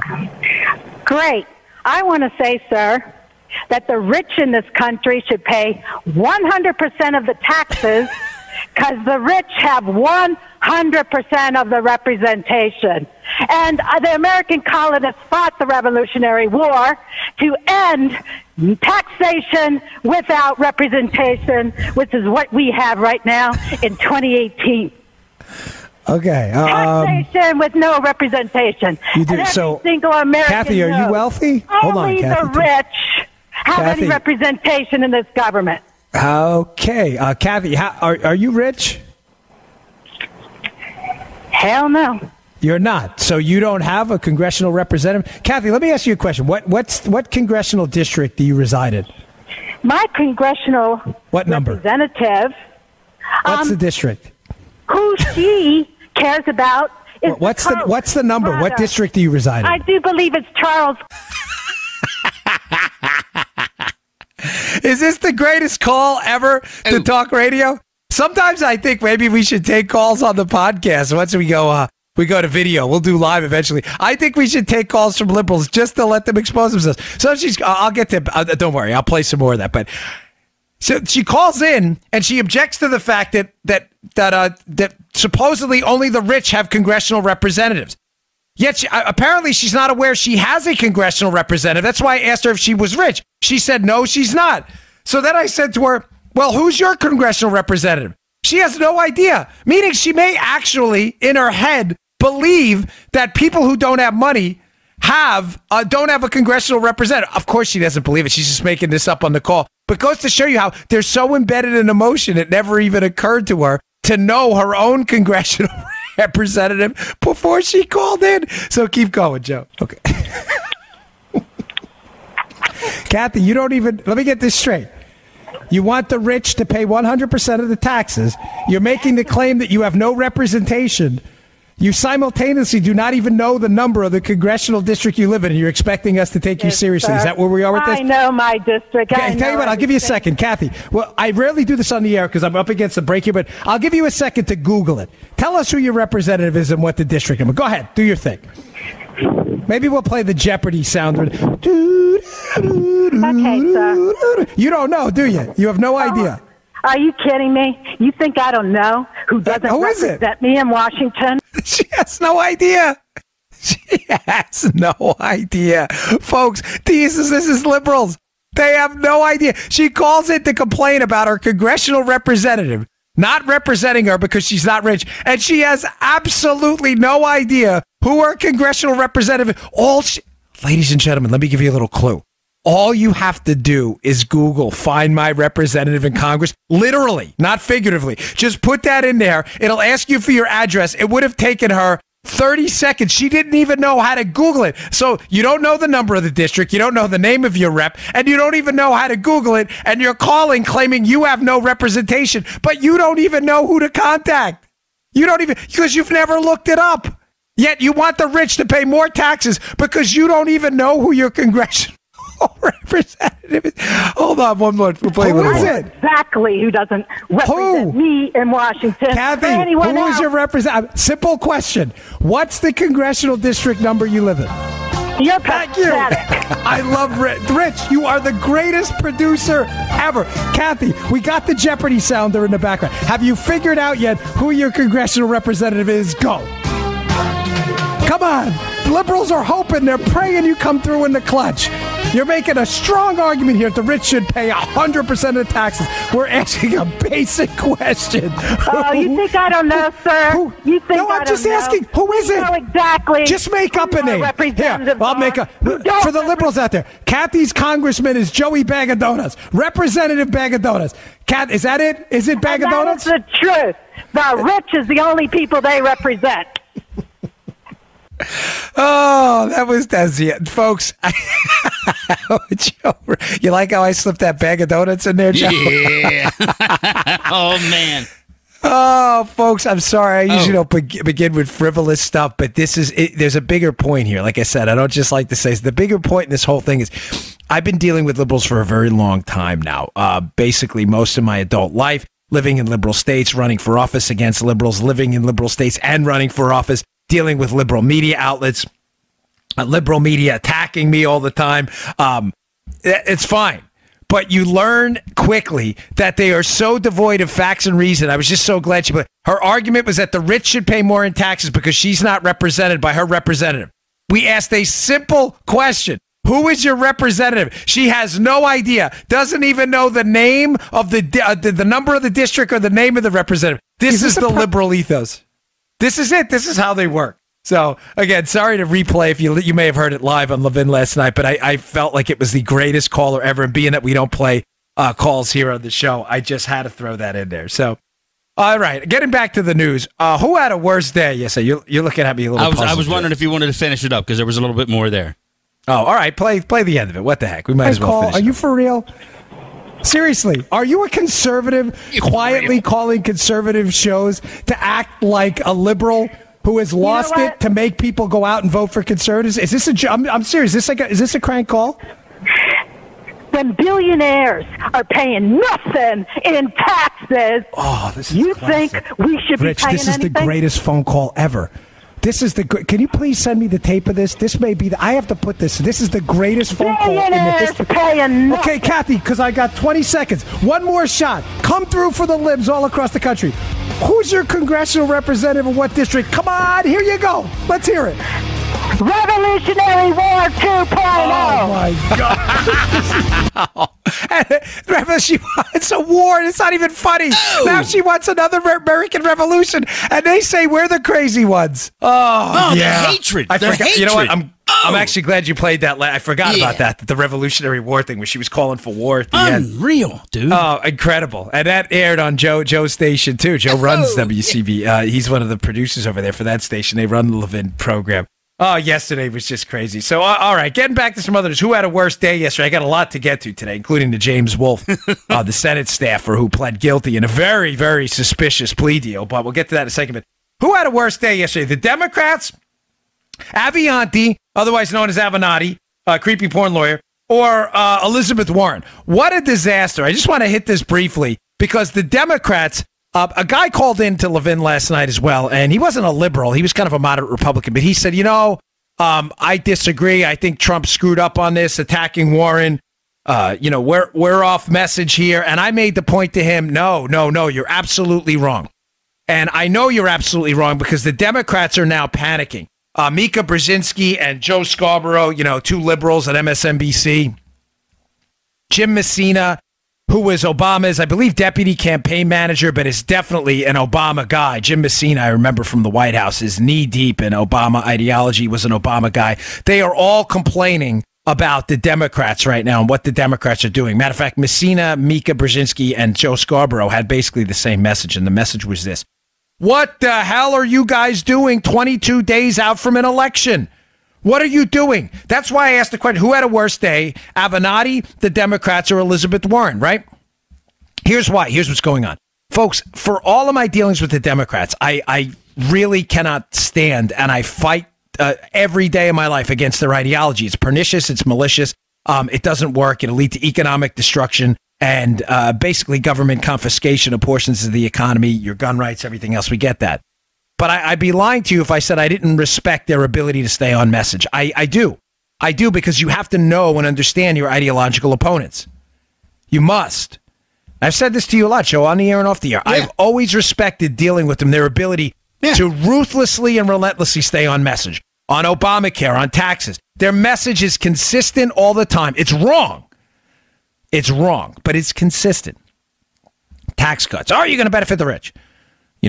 Government. You're going to throw government healthcare. You're going to throw grandma off the cliff. We need to protect people. Public schools. You're starving public schools of money. They are relentlessly and ruthlessly on message. And that's the way they continue to get elected, by parroting lies. None of that is true. The tax cuts, whether they benefit the rich is irrelevant. The question is, does it benefit the economy? On healthcare, you're not throwing grandma off the cliff. The reason grandma can't afford healthcare is because of government. Not in spite of it, right? Public education. We've increased public school education 400%, the spending, inflation-adjusted dollars, and public school education results have stayed stagnant. So facts don't matter. Those are just pure facts. They don't matter to the Democrats. The Democrats run on gaslighting and lies. But the lies are believable because the Democrats stay ruthlessly and relentlessly on message all the time, and the media parrots it all the time. Yep. Their message for this election was going to be one of these: we're going to try to drain the swamp. They were going to try to steal the Trump thing. There's so much corruption in the Trump. It's all garbage, of course. But we're going to go in there. We're going to clean it up. This was supposed to be their thing. We're back. We're going to fight this Trump team. We're going to clean out this mess in D.C. And what are they talking about 22 days before an election? They're talking about Hillary Clinton, who gave an interview and unbelievably tried to claim that the Monica Lewinsky affair that her husband didn't do much wrong because Monica Lewinsky was an adult, as if there wasn't an asymmetric power imbalance there between the President of the United States and a White House intern. No! So Hillary, now they're talking about Hillary, who has single-handedly thrown a monkey wrench in the Me Too movement by claiming that power imbalances don't matter in cases where there's sexual impropriety alleged. Joe, that's the Me Too movement's entire case, is that there's a degree of impropriety in this is based on power imbalances as well, in addition to the sexual impropriety. So Hillary Clinton is now throwing a monkey wrench in the whole thing by saying, oh, you know what? When a powerful man or a powerful woman sexually engages in behavior with someone, a subordinate in the workplace, that none of it matters. That's Hillary Clinton. That's what she said. Oh, she was an adult. She can make her own decisions. Now the Democrats are talking about that, and they're talking about Elizabeth Warren's 1,024th Native American alleged heritage. Who? I know. Isn't it funny? Who in the PR shop for Elizabeth Warren told her this was a good idea? They should be immediately arrested for political malpractice. I'm kidding, of course. But you get, right? That's Joe's actual life. That's not Butley in that case. This is ridiculous. This is what you're talking about 22 days outside of an election. That Hillary Clinton thinks her husband, who was president of the United States, did nothing wrong, engaging in inappropriate behavior in the Oval Office with an intern, and Elizabeth Warren's alleged Native American ancestry that doesn't exist? At least in any noticeable way. This is absurd. This is why I made the point to the caller last night. The Democrats are grossly off message, folks. I've always admired their Borg-like, from the Star Trek hive mind, ability to stay on a message no matter what, and they cannot do it, and you can thank Donald J. Trump, not to keep harping on this, but it is his ability to never, ever stop punching, ever. To just relentlessly and ruthlessly keep punching back. That has the Democrats 22 days before an election scrambling now to recover. Like I said, when Jim Messina, the Obama guy, and Mika and Joe, two liberals on MSNBC, all agree that the Democrats have massively screwed up. Messina's tweet read something like, what are you guys doing 22 days before an election? Get back on message. Matter of fact, Scarborough and Mika said, put the knife down. That's a quote. Don't attack us. We're just telling you, you guys are really screwing up right now. Hey, Jimmy, I got your next tweet for you, babe. Hey, Libs, our mama can't dance and our daddy don't rock and roll. Not anymore. And Messina, you got to read the tweet. It's biting, Joe. Very biting. Yeah. Now, we have the Dems. We have Warren. But did Avenatti have a worse day yesterday, too? He lost his lawsuit against Trump with Stormy Daniels, Avenatti. Yeah. Not only did he lose his lawsuit, this is where it gets bad, Joe. This is where it gets even worse. Avenatti's team now has to pay Trump's legal fees. So think about this, as I saw a tweet in the Blaze this morning, which is fascinating. If you donated to a GoFundMe for Stormy Daniels or whatever, their legal fees, if you donate that, you're actually paying Donald Trump's lawyers right now. Oh, man. Nice job. Avenatti, this guy could, first he brings forth the client with an absolutely outrageous story against Kavanaugh that falls apart in the face of even the mildest of scrutiny. Then his lawsuit completely falls apart. And now all these people who are raising money to defend Stormy Daniels are actually paying Donald Trump's lawyers. Who could possibly be having a worse week than that? Just one final note. Elizabeth Warren, seriously, let it go. Let it go. Listen, I get it. I know you're not going to take campaign advice from me, but seriously, let it go at this point. You look absolutely ridiculous out there with your ridiculous, absurd claims of Cherokee ancestry. It looks so silly. Even the Cherokee Nation, Joe, the Cherokee Nation themselves has completely rebuked this woman, saying, this is, you're destroying the cause here. Please stop. All right. Let's see. Let me get to the Wolf and plea yesterday, because the James Wolf plea is fascinating. Now, for those of you who missed this story, and I want to hat tip the guy who emails me sometimes and more, you know who you are. He's really good. Some really good directional pointers in this stuff. But I did a little homework on this last night, and I came up with a couple things. So let me give you just some background in case you missed the story. So James Wolf is a staff member, a longtime staff member of the Senate Intelligence Committee, just so you understand what's going on here in context. The United States Senate Intel Committee is the one doing an investigation into the alleged Russian collusion Spygate debacle, right? Mm-hmm. Therefore, there's an information exchange between the Department of Justice, the FBI, and the Intel Committee that's looking into this thing. That exchange includes numerous classified documents, FISA applications, and the sort. Now, the recipient of a lot of those classified documents for the Senate, they don't get delivered directly to the Senate's office, the senator's office on the committee. They'll be delivered to a guy like Wolf. Wolf was a staffer over there. So just to be clear, Wolf is taking this classified information from the DOJ and the FBI while they're conducting the Russian collusion investigation. Now, in the charging document, in the indictment into Wolf, it's fascinating, his plea deal. His plea deal, he does not plead, Joe, to leaking classified information. I want to be clear on this. All right. Because the information that Wolf gets, the FISA application and others, leaked out to the media. There's multiple reports about it. His girlfriend, Allie Watkins, had written some stories about it. The information he received had leaked out. But folks, let's be clear on this. He did not plea, Wolf, to leaking information. He pled to one count of lying about to the FBI about these leaks. Or lying about his contacts with reporters, I should say, to be precise. He pled guilty to lying to the FBI about his contacts with reporters, but he didn't plead to leaking. Now, there's two takeaways from this plea here. One, there's a quote by his lawyer. Because remember, the lawyer swore they were going to fight this. The lawyer said at one point, Joe, that we may ask for subpoenas of sitting senators here. Now, remember this. This is key, folks. The charges were that he lied about his contacts with reporters about that leaked information, right? Why would you, his attorney, back then when they said they were going to fight this, they didn't. They pled yesterday on Monday, right? Why would you threaten to subpoena sitting senators to defend you against charges that you lied? Now, for those regular listeners, you may know the answer to this, but it's critical now. Because all of a sudden, this all went away. Just maybe, the senators on the Intel Committee told him to leak this stuff. Therefore, he's calling these senators in his defense when he was going to fight these charges to get them on under oath and on the record to say yes or no that they told him to leak it. Folks, you see where I'm going with this? Let me give you a hypothetical here. Mm-hmm. Say a senator on the Intel Committee who really can't stand Trump. They demand the FISA application. They think there's damaging information in there. They want that damaging information to get to the media. The DOJ and the FBI, the FISA court delivered classified documents to Wolf. The senators, what if they told him leak this stuff to the media, and that's his defense? Hey, I didn't lie about my contacts with reporters. I contacted reporters because they told me to give it out.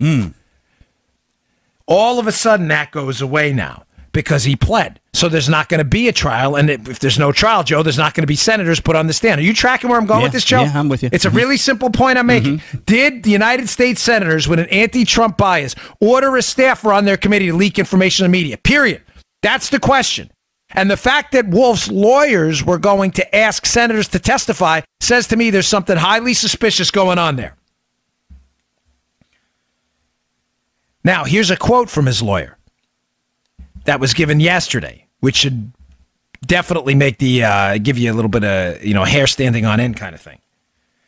He says, we will have much more to say about the facts, and he talks about Wolf's history with them at the sentencing hearing. What more will you have to say at the sentencing hearing about the facts? In other words, Wolf there's something going on. You may say, well, it's kind of a light statement. What does he mean by the fact? I don't know. If the facts are, Joe, if the facts are the case that you lied about your contacts with reporters, they should be clear. Mm-hmm. You told the FBI you didn't contact this reporter, and you did. Right. I don't understand what other facts at the sentencing hearing you need to get out. What is it? You pled guilty to lying about your contacts with reporters, not to the leaks. Folks, here's what I think is going on here, if you want my humble opinion. Based on, again, and backed by what I think is a good amount of homework into this specific case. I believe Wolf has potentially devastating information about this cabal inside the Senate Intel Committee to leak information to the media to damage Trump by getting the classified documents from the FBI and the DOJ. I believe Wolf was the subject of basically an investigation into leaks. Now, we know that investigation exists because Jeff Sessions and Dan Coates, the DNI, already told us this investigation into leaks exists. They told us this over a year ago. They announced it in a press conference. It's not hard if it's not a conspiracy theory. The Department of Justice, Sessions, and the DNI, the Director of National Security, announced over a year ago, Joe, they were conducting an investigation into leaks. So is it possible that Wolf's the fall guy in all this, that they're really conducting an investigation into the Senate Intel Committee and the staff over there, and Wolf was the guy that the Senate Intel Committee threw under the bus. Hey, you go leak this. And then when Wolf said, well, I request you guys be subpoenaed at trial to tell the court, get on the record that you told me to leak it, all of a sudden the case goes away, Joe. Is the DOJ dodging a major bullet here? If they are, we should be really PO'd. No one should be getting a pass on this. This entire conspiracy to take down the Trump team needs to be exposed, and people need to be held accountable. What more? I don't understand what other facts need to be disclosed at this sentencing hearing. It's a simple charge. But he made a point to say that. I think Wolf is pissed. I think Wolf was told to leak all this stuff. I think he knows he was told to leak all this stuff. I think he feels like, given that he was instructed by people on the Senate or the Senate staff through conduits to leak this stuff, that he's the one that's going to go to jail. I think he is pissed. I think he took this plea to one charge in an effort by the DOJ to assist them in making this thing go away. Now, there's another alternate scenario. The other alternate scenario, to give you both sides, is a potential here that Wolf is cooperating. Ladies and gentlemen, given the history of the DOJ lately, sadly, I don't think this is likely. I think this was an effort to make this all go away. I really do. I'm saddened to say that, but I don't think Wolf is cooperating anymore. I think if he was cooperating, we would not have had that statement issued. I think Wolf is pissed. I think he's annoyed. Joe, do you see where I'm going with this? There's only two scenarios right now. Again, number one, we know there was a leak investigation. Right. We know Wolf was locked up for lying about these, was arrested for lying to federal agents about his contacts with reporters, about the leaks, okay? Mm-hmm. We know Wolf took a plea yesterday to just one charge. Minor, she's probably not going to do much jail time at all, right? Yeah. We know his lawyer comes out saying, hey, we got more to say about this, about the, quote, facts at the end, and James's, service to the government. In other words, he's not happy. He didn't come out and say, hey, we're really sorry about this, we're moving on. It's not what he said. That indicates to me, based on common sense, to be a former federal investigator, that Wolf is pissed. Yeah. The DOJ is probably looking to sweep this thing under the rug. Went to Wolf and said, we're not going to charge you with the leak. We're only going to charge you with one count, but you need to take this plea deal. Wolf's probably thinking, screw that. I didn't do this leak on my own. I was told by the Senate to leak this information about Trump. I'm not taking this deal. The lawyer probably comes back to him and goes, brother, listen to me right now. Either way, you're going down for this. We can call up these senators. We can get them on the stand. We can hurt them too, but you're going to spend a year in jail on potentially 6, 7, whatever, 8 counts of lying to the FBI, and then they may charge you with the leak as well. You better take this deal now. Wolf reluctantly probably says, all right, screw it. I'll take this deal, but you better come out and clear my name. So what does the lawyer do? They take the plea deal, and he immediately issues a statement, not apologizing, not anything, saying, quote, we will have much more to say about the facts and, James's record of public service at the sentencing hearing. Oh, that's going to be good, isn't it? That's going to be good. You see where you say there's only two scenarios, right? Yeah, he's either cooperating with the government and is happy with the deal and is ready to throw everybody else under the bus, or he's not cooperating with the government. He took the deal. He's looking to end this thing, and the government wanted to make this thing go away. Right. I'm not sure. I really sincerely doubt this guy's cooperating at this point. It seems to me that he is furious that he wasn't able to get these charges dismissed and just give up the information on the senators. Then the whole threat to have them subpoenaed makes sense. Now, one thing here about this. As a guy emailed me this morning, it was interesting. He said, remember the 82 pages? One of the big allegations in the Wolf indictment is the FISA application he got a hold of. In other words, the application that has all the fake dirt on Donald Trump that was presented to the FISA court to spy on them. The initial application, you have 82 pages, right, of documents. Now, the publicly disclosed FISA application was redacted. There were numerous pages fully redacted, right? So, Joe, if I have an 82-page document, I want you to see the document, and it's classified, and there are, say, 20, 30 pages of redactions, and I text photos of it to you, I'm not going to send you pictures of fully blacked out pages. Why? It would make no sense. Why would I send Joe a picture of a fully... It doesn't make any sense. None. If it's 82 pages and 20 of them are redacted, I would send you 62 texts. Right. Common sense.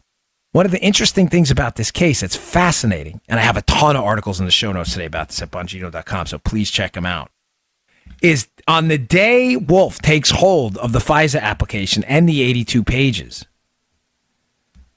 he texts his girlfriend at the time, Allie Watkins, 82 separate texts.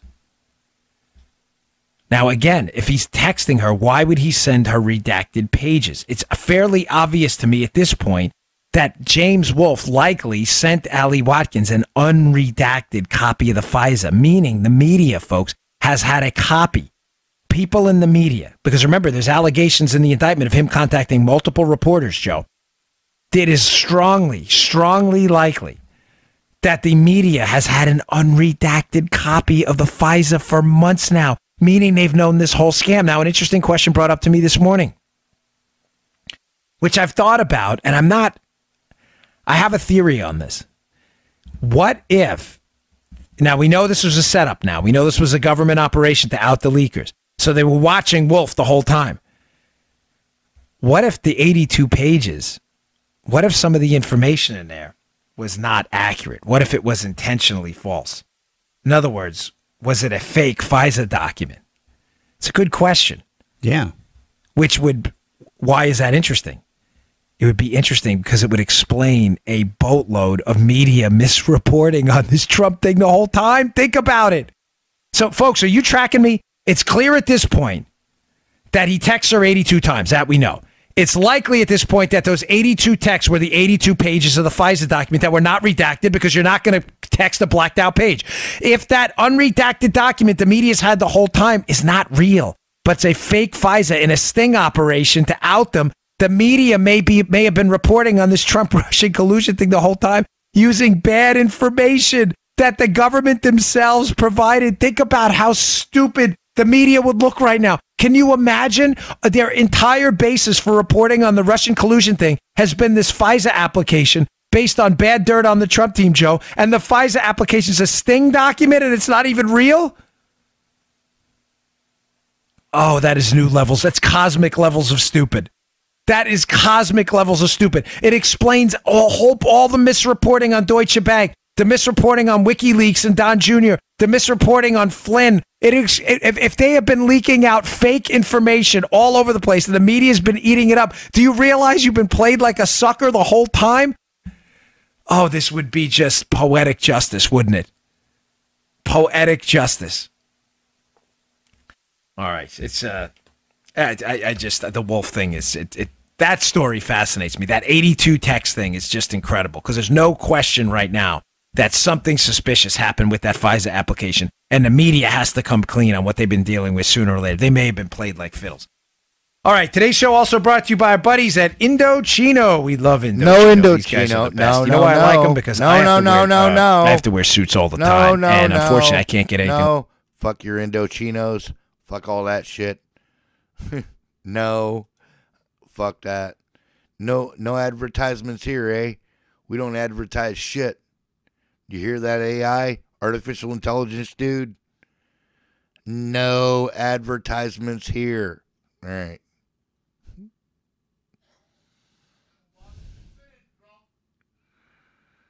This house is sure gone crazy. I hear you, man. I want Hillary banged up for Thanksgiving so you can really celebrate. Oh, my goodness. Yes, show.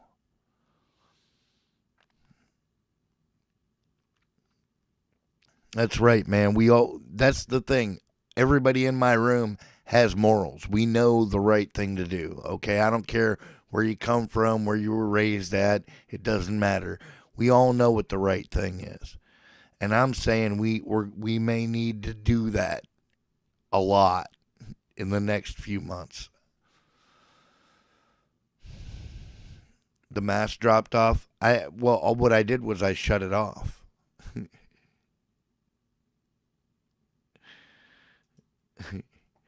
Gets professionally tailored and mailed to you in a couple of weeks.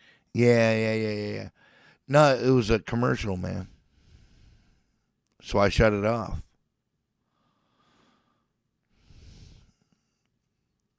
This is some artificial intelligence fucking algorithm bullshit. This is YT fuckery, YouTube fuckery at its finest.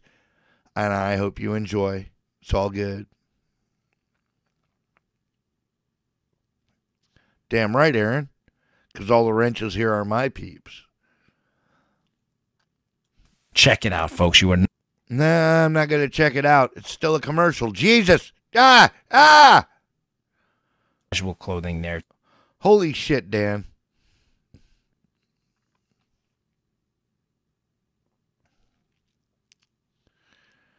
The left can't seem to get a consistent message out there. Folks, there we go. Challenge your liberal friends on this repeatedly because they can't seem to make up their minds.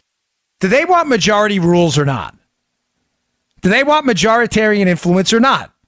It seems like when the left wins on an ideological issue, abortion, gay marriage, whatever it is, they are anti-majoritarian. In other words, they don't want the issue on the ballot. Do you see where I'm going with this? This is a great piece by the Wall Street Journal that exposes a glaring hypocrisy in the far-left ideological movement, okay? And I want you to pay close attention to this because this is critical.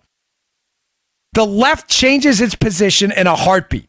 When they want to win on something and an ideological issue, they don't want the majority to decide on it. When it came to gay marriage, wherever you stand on this, abortion, they don't want this stuff on the ballot. They want to avoid it on the ballot at all costs because in many states, not everywhere, but in many states, they've lost. They don't want it. They want this pro-abortion, pro-gay marriage agenda for them.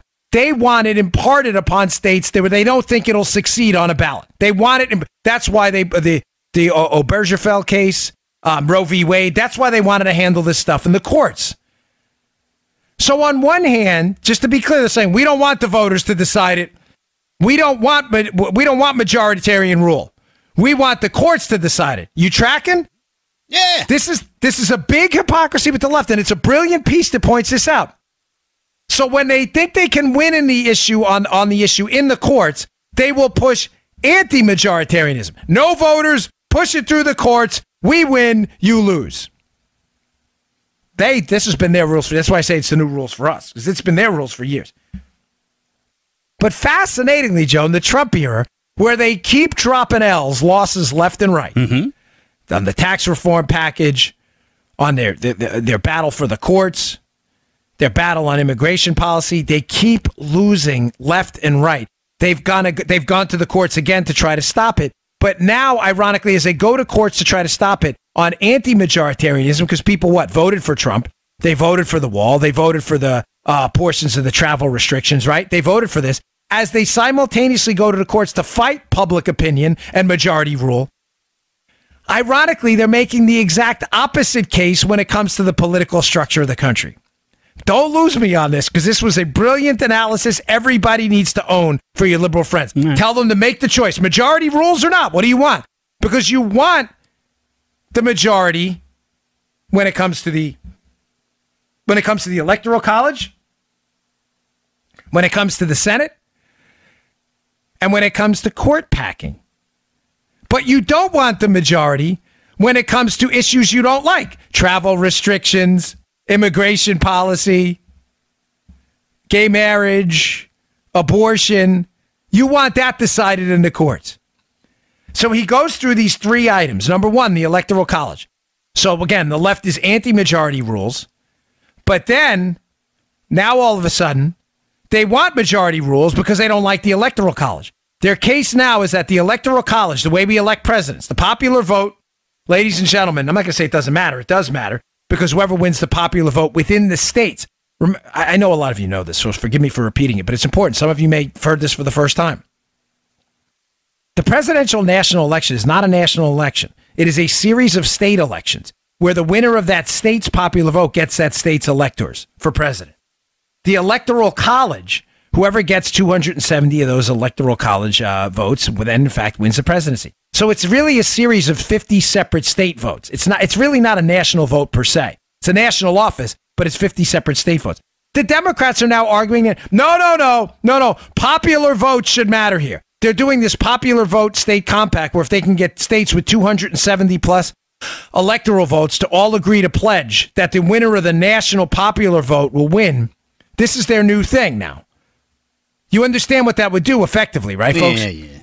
If liberal states if they can find liberal or swing states with a combined 270 presidential electoral votes, to pledge that it's not going to matter what happens in their state now, that their electors, and they may be able to do this, that their electors are going to dedicate their presidential electoral votes towards the winner of the national popular vote, not their state popular vote. What you would have is a destruction of the electoral college. It would be irrelevant. Tell me you follow that, because that's important.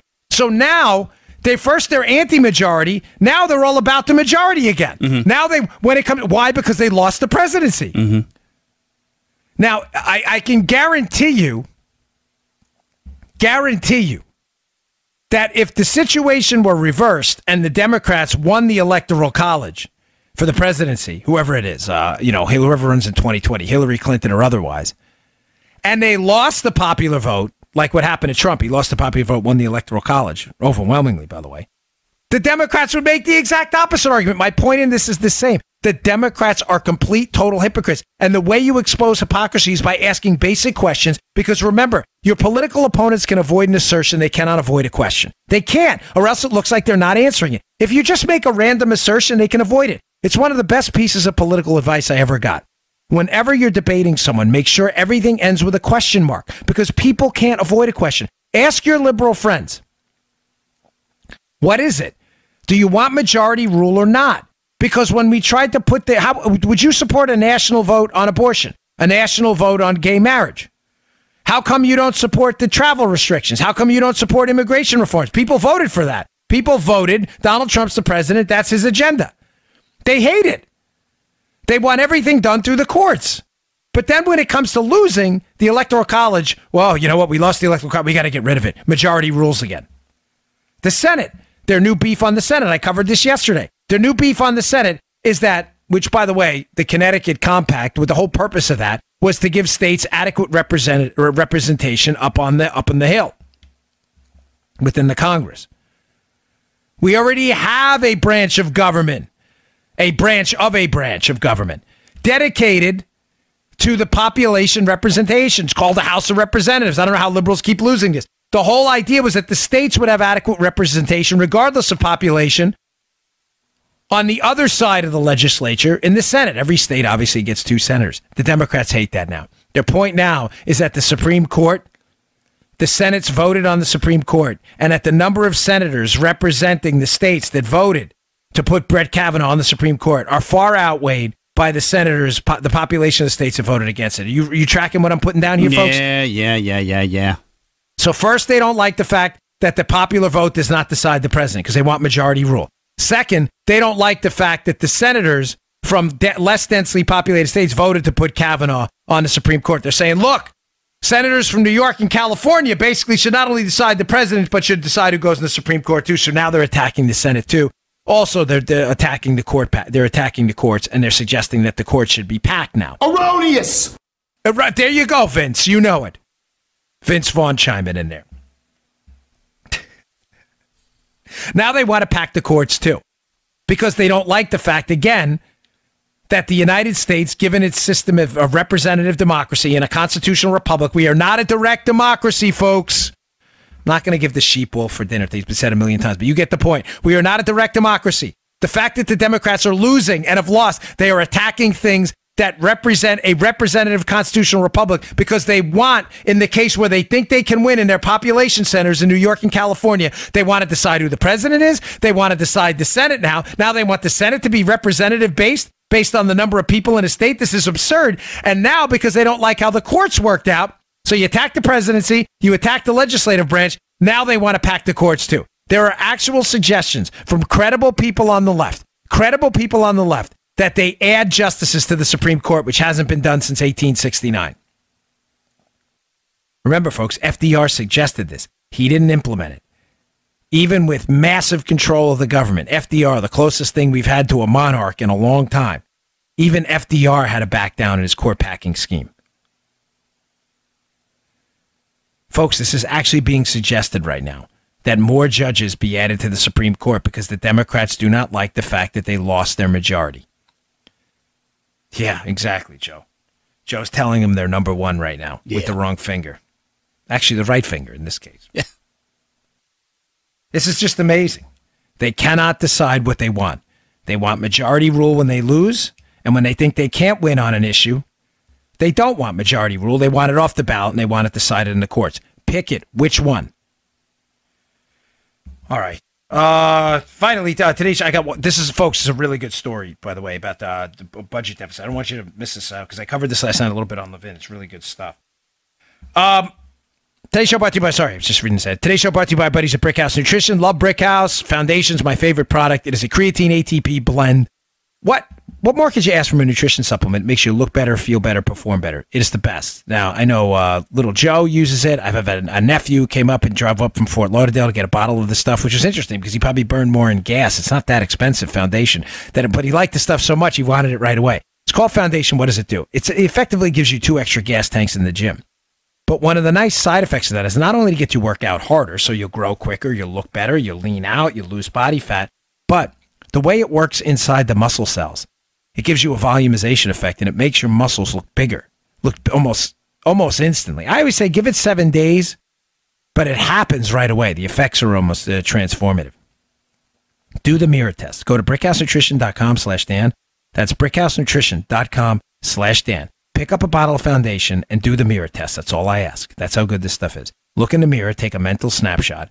7 days later, go back after let the product load, give it a little time to take effect. You're going to be like, we got wow, some I get emails about this all the stuff all the time. This stuff is transformative. Don't go go pick up to a bottle any of of that Foundation shit. today. You will not regret. There's some motherfucking advertising going on there. I was totally not paying attention. Building new heavy duty. I hear you, man. No, dude, take your time and fucking notch that shit and make yourself a good fucking house, man. You're living there. That's your place. And I don't like spin. I can't stand it. We're in a lot of trouble with the budget deficit. I have a couple articles in the show notes today. I strongly encourage you to read. One from CNS News, and one from the Washington Examiner. One is about our exploding budget deficit. Remember, there's a difference between deficits and debt. Debt is our accumulated deficits over time. It's basically how much money the United States owes, whether it be to U.S. citizens or intragovernmental expenditures and debt. It's how much money we owe. The deficits are the annual shortfalls every year. In other words, the government spends $4 trillion and the government only has, say, $3.2 trillion. Then the deficit's obviously, about 800, which it was close to $800 billion this year. The budget deficit this year, and I'm saying this, folks, not to be a downer, not to get anybody in a bad mood before this election. We need to win. But, folks, Trump can only sign the budget that the House of Representatives and the Senate put up there. It is way, way, way past time we put pressure on these representatives to get Trump a budget which puts a cap or controls on these spending. Let me give you just an example of what's going on. The budget deficit this year, $779 billion. It's the largest budget deficit since 2012. $779 billion. We're spending $4.1 trillion. We only have about 3.3 trillion in tax revenue. Ladies and gentlemen, government spending is up. It's up 4.1 trillion from 4 trillion. I bring this up because the Democrats are going right back to the well with their gaslighting, lying nonsense, suggesting again that this is due to a tax problem. Folks, it is not due to a tax problem.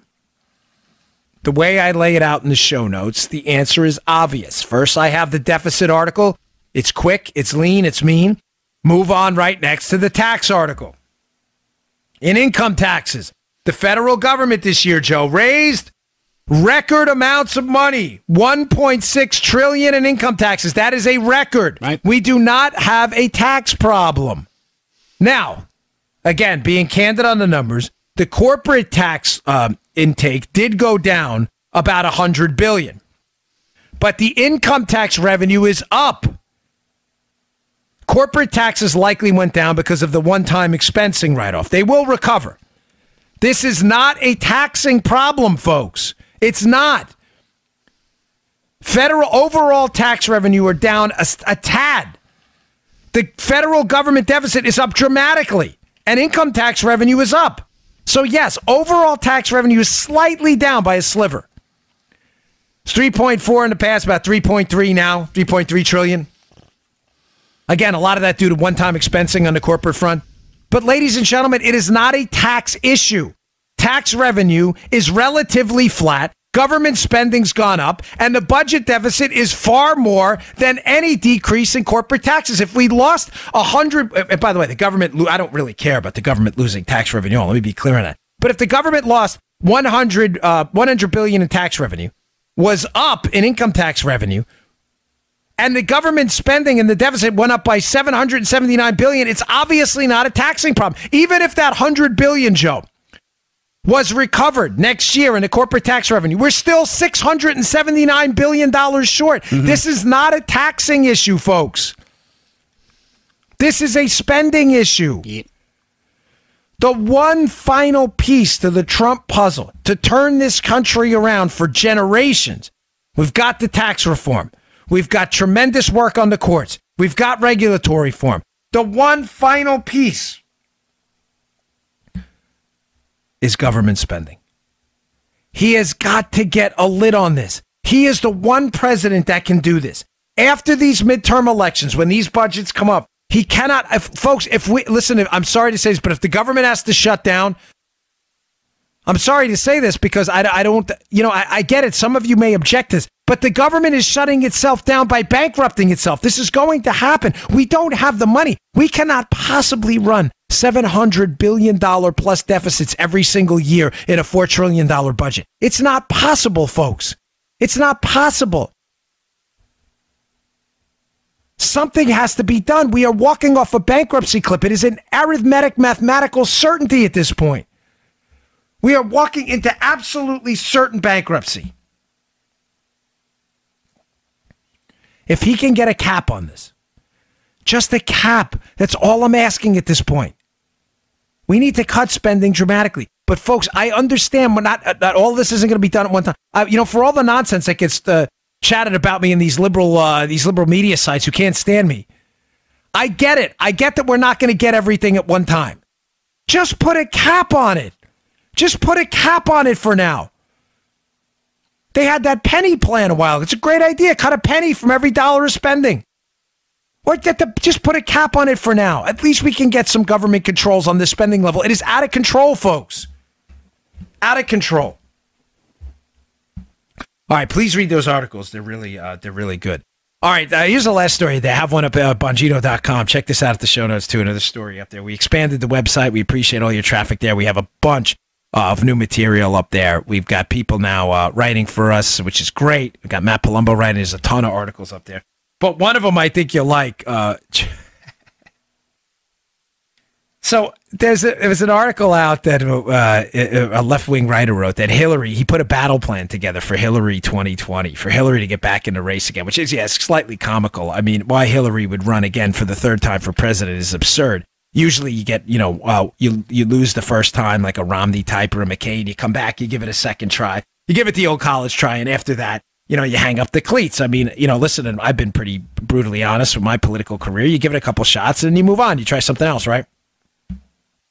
This writer suggests that Hillary Clinton has a path to the 2020 nomination for president, but it's an interesting one. The only reason I bring it up is because the battle plan he puts together is the exact same one she did when I was with her as a Secret Service agent early in my career in the Melville Field Office of the Secret Service when she was running initially for the U.S. Senate. A lot of you may have forgotten this because so much has happened in the news cycle since Hillary Clinton ran back in that, was it, the election was in 99, 2000, was it? Yeah, but 2000 or so when she ran. She ran against Giuliani for Senate in New York, Rudy Giuliani, and later when he dropped out against Rick Lazio. I was with her all the time. She was out in Long Island. It was one area she was struggling a little bit. She desperately wanted that U.S. Senate seat. And Joe, people seem to forget that Hillary Clinton at the time, I think it was Moynihan's seat she was running for, the U.S. Senate, ran as a moderate, if not Bill Clinton type Democrat. Now, Hillary Clinton's a chameleon. Don't for a second, folks, be fooled by the fact that she did that, she believed in it. Hillary Clinton is a dyed-in-the-wool liberal. There's no question about it. She's a far left. She's as far left. She's farther to the left than Obama. The thing about Hillary Clinton is she'll fudge the numbers on that, and she'll lie to you to get elected and then turn around and slam the door in your face when, moderates come knocking, right? But when she did run, this author brings up an interesting point. She ran, Joe, against, her quote was super predators. She was going to be tough on crime. She was a centrist on immigration. She ran as kind of not only a moderate, but almost a Bill Clinton type Democrat, and she won handily. So the guy's suggestion in the piece is that with the Bernie Sanders, Elizabeth Warren wing of the party, in other words, this far left socialist bent they've all taken, Cory Booker and others, that there may be, Joe, a hole in the offensive line here to run it right up the middle for Hillary Clinton to actually grab the nod for 2020. I have the piece in my show notes today. It's at my website. Check it out. It's an interesting piece. Folks, the reason I bring it up, too, is do not for a second, me and Joe laughed at the beginning. We get it because it is kind of, it's so stupid. It's funny, but don't tactically wave it off either. Don't put it past her for a second to run again. Having said that, now, so you understand what the theory is. The theory is Hillary Clinton now needs to lift and shift again, move back to the middle like she did when she won her Senate seat. And I remember, I was there. They're right. I mean, she ran as a pretty moderate Democrat at the time. That there's a hole there. Here's the problem, folks, that I think the author kind of fails to address in any substantive way. Hillary Clinton's already on the record taking these far left positions now in her last race against Donald Trump. The YouTube videos are endless. Now, you may say, yeah, but the media won't give her a pass on that. No, folks. In a general, they wouldn't. You're right. The media will forget all of that. Hillary's hypocrisies. But in a primary, it is game on. Remember, the media in the primary, they're far leftist. They want their leftist buddies to win. Hillary Clinton, they've already invested all the time in her and got burned. In a primary, if Hillary Clinton were to run again, all of these videos and speeches and debates with Trump where she comes out with these far left positions, if she tries to swing right and moderate again back to her 2000 election with Lazio in the Senate, if she tries to do it, the media, I have absolutely no doubt, folks, at all, in my mind, the media would expose her as being a complete, total phony. Now, again, if she wins a primary, they'd let all that go. But don't for a second think that they wouldn't expose her. So I think that the author of the piece kind of falls short on that. Remember, she's already on the record with all this stuff. There's no way to... You know how many campaign videos would be made by Cory Booker, Elizabeth Warren, Bernie Sanders, and others just hammering her for her complete, total hypocrisy if she tries to get tough on immigration and crime again? It would be endless. She would be in a world of trouble. I don't think she would have any shot. All right, folks, thanks again for tuning in. Thanks to everybody who picked up my book. We're still on the top 100 on Amazon. If you haven't picked up a copy yet, please check it out. Spygate, the attempted sabotage of Donald Trump. Thank you for your terrific reviews on Amazon. We're up to 334 reviews. 333 of them are 5-star.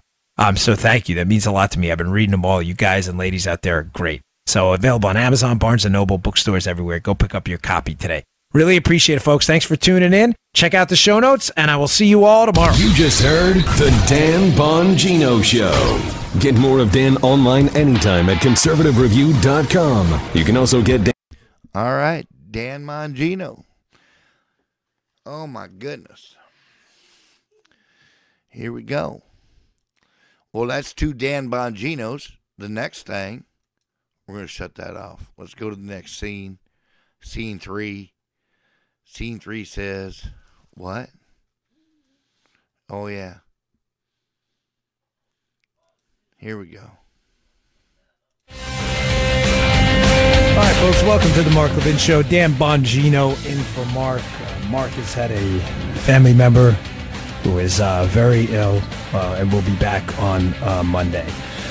So you'll hear more from Mark on that. Well, welcome to the show tonight. You have not connected with your leader. You probably recognize my voice, the handy-dandy relief pitcher out of the bullpen, Dan Bongino. If you'd like to give us a call during the show, feedback, positive, negative, comments, criticisms, whatever, we take them all. 877-381-3811. And, of course, if you're a liberal and you want to argue, we'd love to have you, too. There's nothing more than I like than exposing libs on the air. So, did you all happen to catch the just epic performance of Donald Trump in that 60 Minutes interview this weekend with Leslie Stahl? So I'm sitting there, and I'm at the kitchen table with my wife, and we're eating dinner, and it's on. And I'll watch 60 Minutes once in a while. I'm not really into, NBC Nightly News or ABC News. I usually just keep Fox on.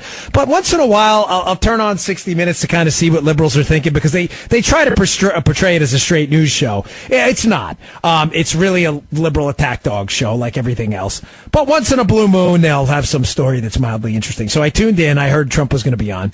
And it was a complete, utter dismantling. I'm not sure 60 Minutes has any idea right now how bad that interview really was for them. It was a train wreck for them. I mean, they just got run over by the Trump train. They had no idea what was coming. Now, the interview was conducted by Lesley Stahl, who, well, listen, I don't know Lesley. I'm sure she's very nice. Personally, I have no idea. I've never met her in my life. But I've watched some of her interviews in the past, and they are always liberal activist narrative interviews. Now, rather than just going on about the Trump interview and how great it was, I want to leave you with something. I want to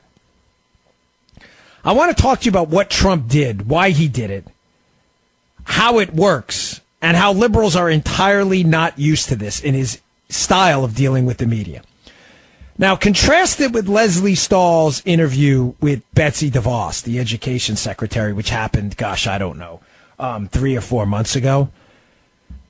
And listen, it wasn't a bad interview, Betsy DeVos, but she got cornered on a couple of questions, and Lesley Stahl was trying to advance a narrative. Lesley Stahl, when she's got into things like school choice and other questions like that, she was trying to advance a narrative, a liberal narrative. She really wasn't looking for answers. That's what liberals do. When I ran for office, I saw this. Liberal reporters, which is 99% of them, they don't ask a question to get an answer. They ask a question to develop and advance a pre-existing storyline. On any question, it doesn't matter, folks. Throw it out there. On taxes, the pre-existing storyline is tax hikes are going to bankrupt the government, and that they're always in it for the rich, the Republicans. They're not asking you a question about tax cuts. They're just asking a question to advance the narrative that you're on the side of the rich guy and screwing over the average American.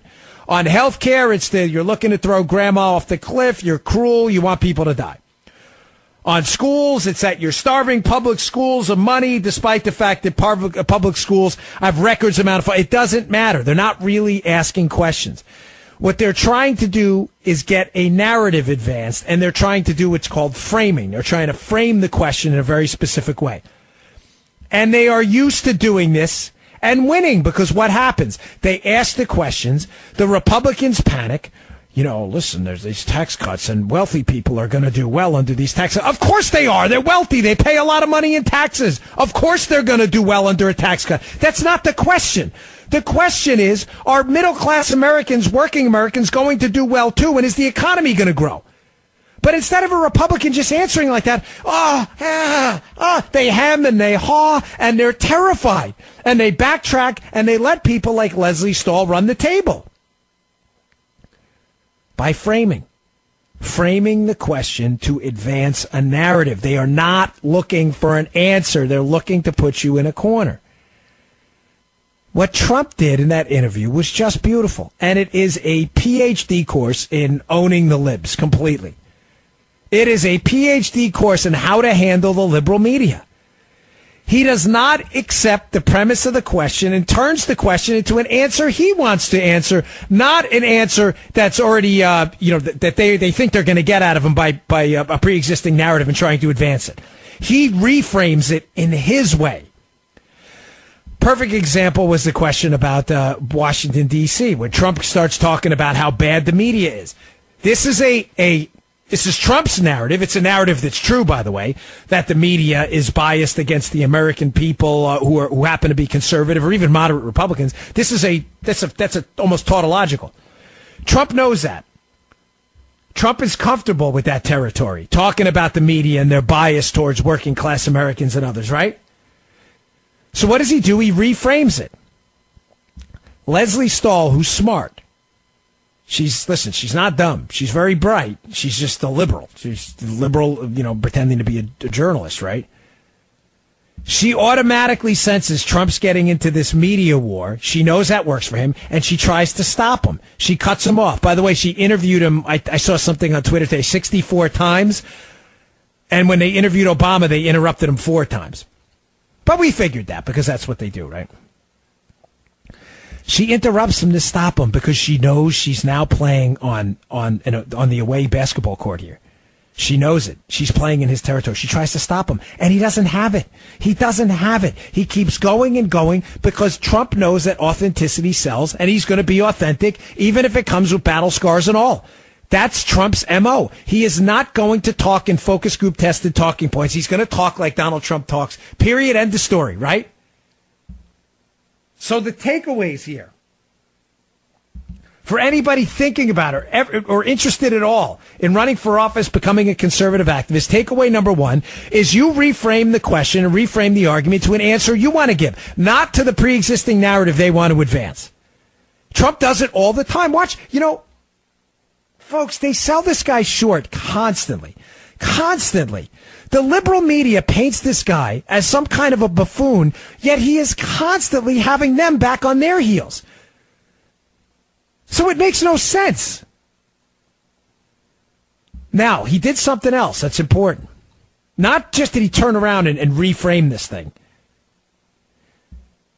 He got the last word in. This is critical. He would not let Leslie Stahl in that 60 Minutes interview get the last word. He gets the last word. He did it constantly. And he did it one time, and what happened? What's the benefit of getting the last word in? Come on, this is simple. This is really easy.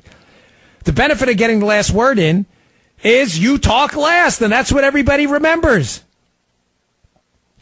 Stahl tries to stop him when he goes on attack with the media, right? And he keeps going. And then he says at the end, and Leslie, and that's why I'm president and you're not. And boom, that's what everybody remembers at the end. Folks, that's what I think this is the tough time the media is having with this guy. They don't understand that it's this sense of, again, battle scars and all, an authentic, natural way of conversation. Sometimes it's heated, sometimes it's not. There are hills and valleys. There are the natural vicissitudes of the conversation. He goes up, he goes down, but when he hits hard. And people are attracted to that authenticity. So he understands he has to reframe it, number 1. And secondly, he understands fully that he needs to get that last word in, and he did. And that's what everybody remembered. Because I'm president, and you're not. Now, the reason I bring this up is not to just, laud his performance and to point out what he did, but to show you how that performance contrasts with what's going on in the Democrat Party right now, which is just a litany of frauds in and out of the who are completely inauthentic, who they base their entire campaigns around identity politics and class warfare, and it's collapsing everywhere. Exhibit number 1, Elizabeth Warren today.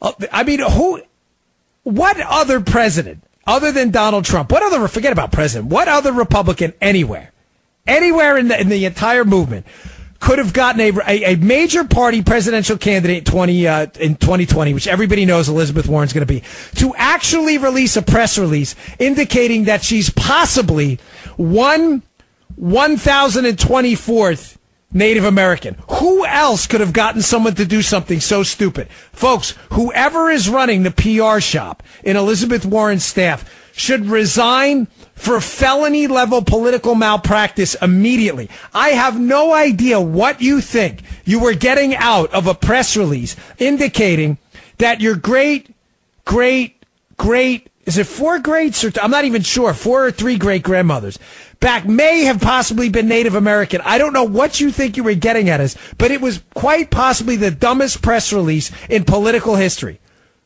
Who else could have done that? Trump has a unique ability, I'm telling you, to constantly own the libs by driving them to insanity.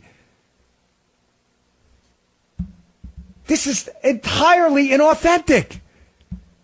Elizabeth Warren will not let this go.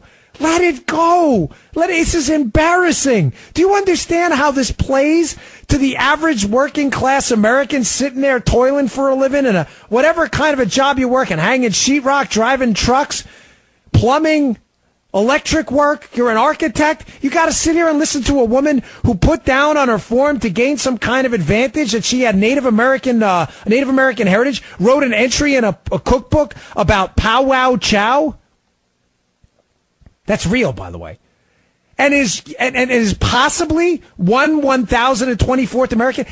I'm not giving the Democrats party advice. I'm just saying you constantly wonder, gosh, how did Trump beat us? How did Trump beat us? Because he's just a normal guy. Battle scars and all. Your people are fakes. You got this guy in Texas, Beto. Oh, he skateboards. He's so cool. Who cares?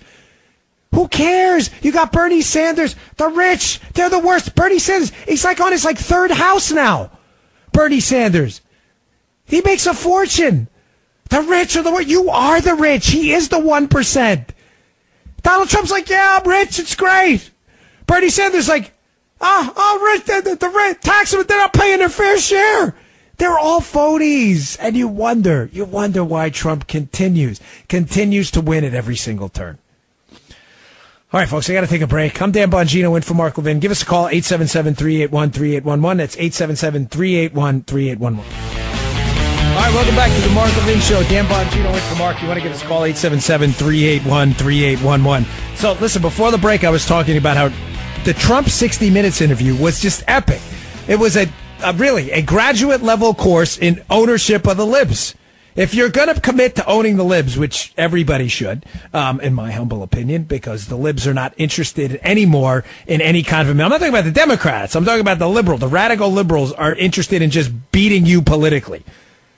We have to win. We have to win in the midterms. You don't have a choice. They're not interested in any compromise. There's no area they want to compromise with you. And you understand that, right? Please get this. Tell me a sphere we're supposed to argue it out, and I'll tell you how there's no middle ground with the radical left. They don't want your tax, they want socialism. They want everything. They want tax hikes. They want socialism. Socialism, the government ownership of the means of production. They don't want a piece of your health care. They want single payer, which means government run, which means single owner of the health care system, which means government. Which means not you. Public education. They don't want public education. They want indoctrination. Are you missing what's happening on our college campuses? There is no middle ground with these people. None. On the far left. None. They don't want immigration control. They want open borders. Folks, just go Google this stuff yourself. These people are everywhere. They're on the radical left. The quotes are everywhere. The Maxine Waters stuff. The Cory Booker stuff. Get up in their face. Get up in their face. Why are we getting up in our fellow American citizens' faces? Can't we just have a conversation? Why is that necessary? I have never had the desire, and I'm sure, knowing Mark's audience, many of you haven't either, when I travel a lot, I see strangers in the airport. Sometimes they're liberals, and a couple of them have said nasty things to my face. Have you ever in your life had the desire to walk up to a total stranger who had an Obama hat on and I'm going to get up in his face? Why would you do that? You want to talk about politics? Fine. Get up in there. What are you talking about? There is no middle ground. We have to win. That's why I keep saying the new rules are in effect, and Trump gets this. They have to lose, and we have to win. We need to exercise raw political power to keep these people on the radical left from taking power, because they've shown no evidence they'll handle it responsibly. Don't go anywhere, because later in the show I'm going to talk about new developments on this Spygate thing that broke this weekend. Representative John Ratcliffe gave an explosive interview on Maria Bartiromo about exculpatory evidence that's probably hanging out there. But folks, they're not even authentic. Bernie Sanders on the economic front. Elizabeth Warren with the continued insistence that she's a Native American. Beto with this constant I'm a skateboard guy, and look at me, look how cool I am. I skateboard in a Whataburger parking lot. Great, good. Well, who cares? Why does that matter? He skateboards. Who cares? You're seriously voting for this guy or considering voting for this guy in Texas because he skateboards? You understand this guy's a hard leftist. He wants your money. He wants your guns. He wants your health care. In Texas. I'm actually astonished this guy's anywhere close to even 40% of the vote. He's a hard leftist. But he skateboards. It's so cool. Who cares? Who gives a damn that he skateboards in the Whataburger parking lot? Whataburger's got good burgers. Go inside and eat the burger. What are you skateboarding in the parking lot for? There's cars there. You may get run over. You don't want that.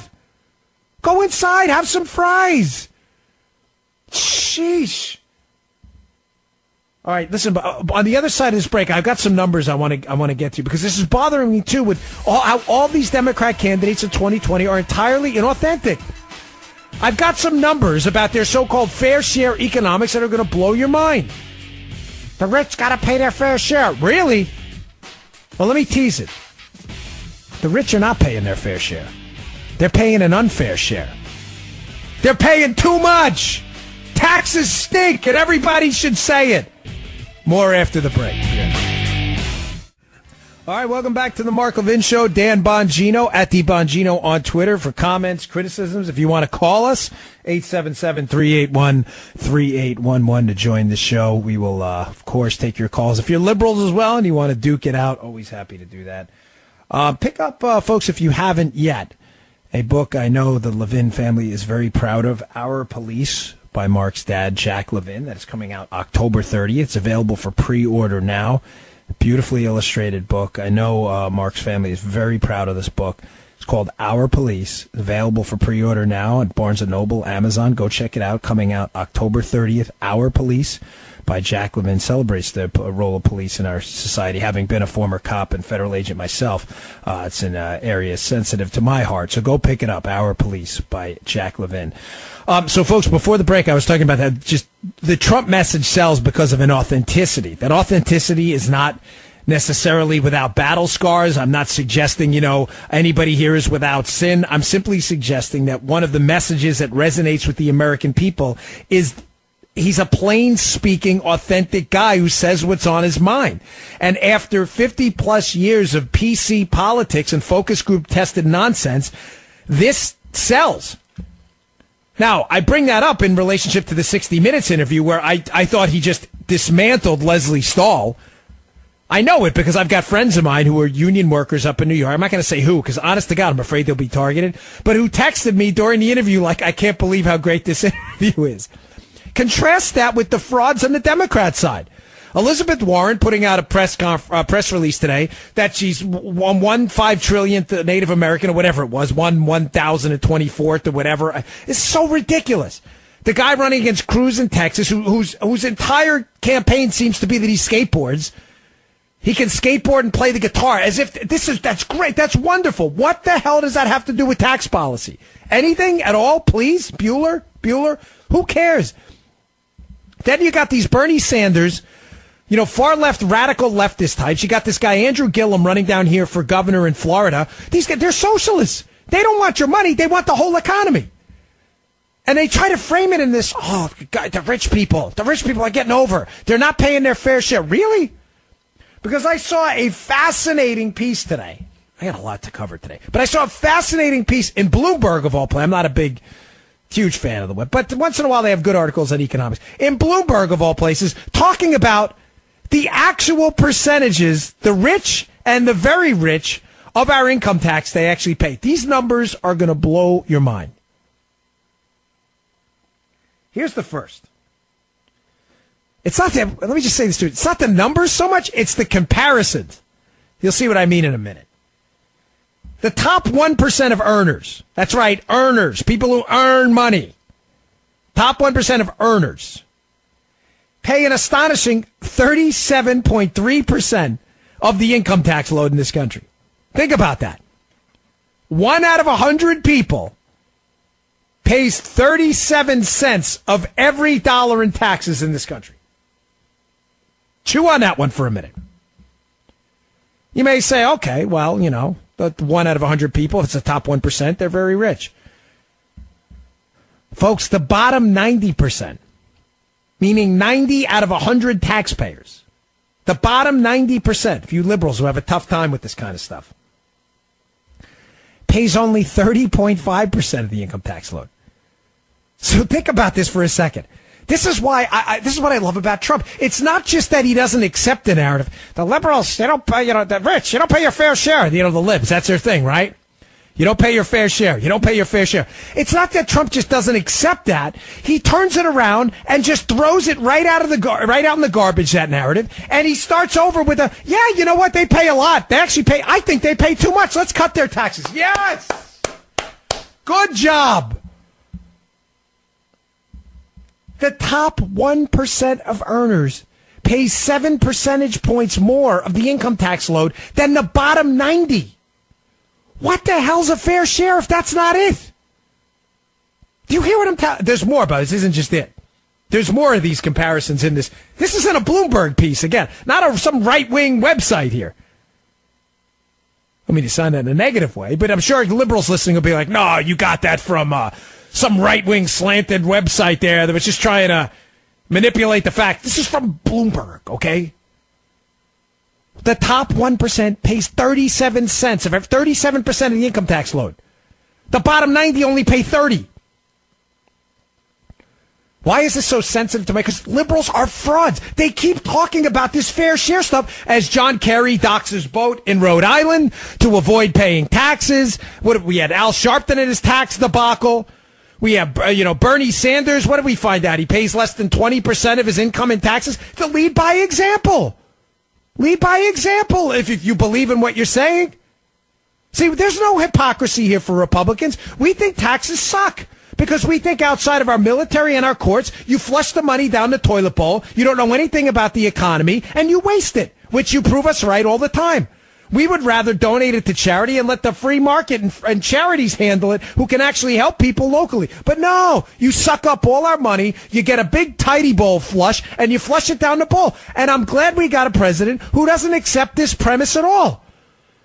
Fair share. No, they already pay too much. Let's cut their taxes. Let them put their money to work in the economy, grow jobs in the economy. Yeah. How do you like them apples? How do they taste?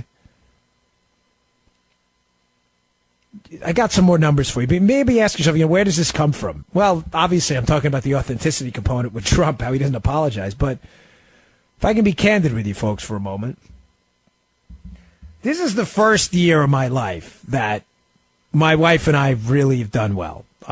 My show, the book, things just did well. They did, thanks to a lot of you, by the way. But things just did well. I mean, no need to go into the details. But talking to my accountant, I was absolutely floored. I really couldn't believe it when we found out how much money we owe the government. I was astonished. I really was. We'll be fine. I mean, we keep money aside to pay for it. We don't live a frugal lifestyle at all. I mean, a spendthrift lifestyle. The opposite. We actually we're not cheap or anything, but we work a lot, so we don't get to go out. I'm telling you, I was floored. I thought he had a decimal point wrong. And I play it straight, because unlike, a lot of liberals like John Kerry who park their boats in Rhode Island, play it straight. So whatever my bill is, I don't like the law, I change it. But if the law stinks, I got to pay. And I was floored. This is the first time in my life I thought to myself, I'm serious, folks. And my wife's probably going to kill me for talking about this, but it's okay. I mean it because I think this needs to get out there. I grew up at the low end at best of middle class, and I'm being generous because it's not a sob story. The low end of middle class at best, okay? Like at one point, the bologna for dinner, kind of, you know what I'm getting? You ever see what I'm getting at here? Middle class, believe me, steak was it was a hot commodity. When it was sirloin. We were not eating ribeyes, okay? McDonald's was like the restaurant to go to. I worked my butt off, whether it was the police department, in the cemetery, in the supermarket, in the Secret Service. And you finally get to a point in your life, and for the first time, you make what could be legitimately a life-changing amount of money, right? And you want to do so many things. I'm telling you, we had so many ideas. And some of them we're going to be able to do. I don't want to be dramatic about this. But you think to yourself, I got to give it to these guys? These idiots in D.C.? To do what? To do what with it? Are you serious? To do what? I don't mind. Again, I swear to you on my life, the constitutional role of government, military guys, take my money. I'm serious. We need courts. I get it. That's why we have a constitution. But you are flushing your money down the toilet bowl to people who have no idea what to do with it. We need seriously some constitutional controls on their ability to take our money. They are just burning it. It's the first time in my life I thought I could have bought my mother-in-law a house. And instead, I'm giving it to some bow tie wearing bureaucrat in D.C. to flush down the toilet bowl. The worst. Unbelievable. And I think it's because I grew up at the lower end of middle class and then in the Secret Service middle class and upper middle class later on, I guess. I mean, I don't know. I don't know what the categories are. I don't care. I'm not trying to make the story more dramatic than it needs to be. But I guess it's that I genuinely respect the dollar because I know what it's like. And then when you finally can help other people, right? You're like, gosh, I could do so much with this. And you're forced to turn it over. And it's just mega amounts to the government, for me at least. Probably not for anyone else who's really rich, which I'm not. But I'm pained by every ounce of it. It just sucks so bad. Build my business, everything. We can hire new people to write for the website, and we can't because I've got to give it to these guys and ladies in D.C. to burn. All right, sorry, I got off track because you can tell I'm kind of hot on this topic. Here's another number about the fair share that liberals don't say we pay. The top 50% of taxpayers, top 50%, pay 97% of all income taxes. 97%. The top 50% of earners pay 97%, 97 cents of every dollar of taxes. 97. Not 9.7, 97%. Why does that matter? It matters, folks, because the bottom 50% of taxpayers, tautologically, then pay 3%. If the top 50 pay 97%, the top 50% of earners, then the bottom 50 pay 3% of the tax load. So this Bloomberg piece, they did an interesting analysis. They said, well, let's figure out what percentage of the highest end earners, this will make sense in a second, I promise. What percentage or number of the highest end earners also pay an equivalent 3% of the tax load like the bottom 50% of the earners in the country? Ladies and gentlemen, the evil rich that the left talks about, the Bernie Sanders types, I'm using their terminology to show how this pure stupidity of their comments. You're never going to believe this.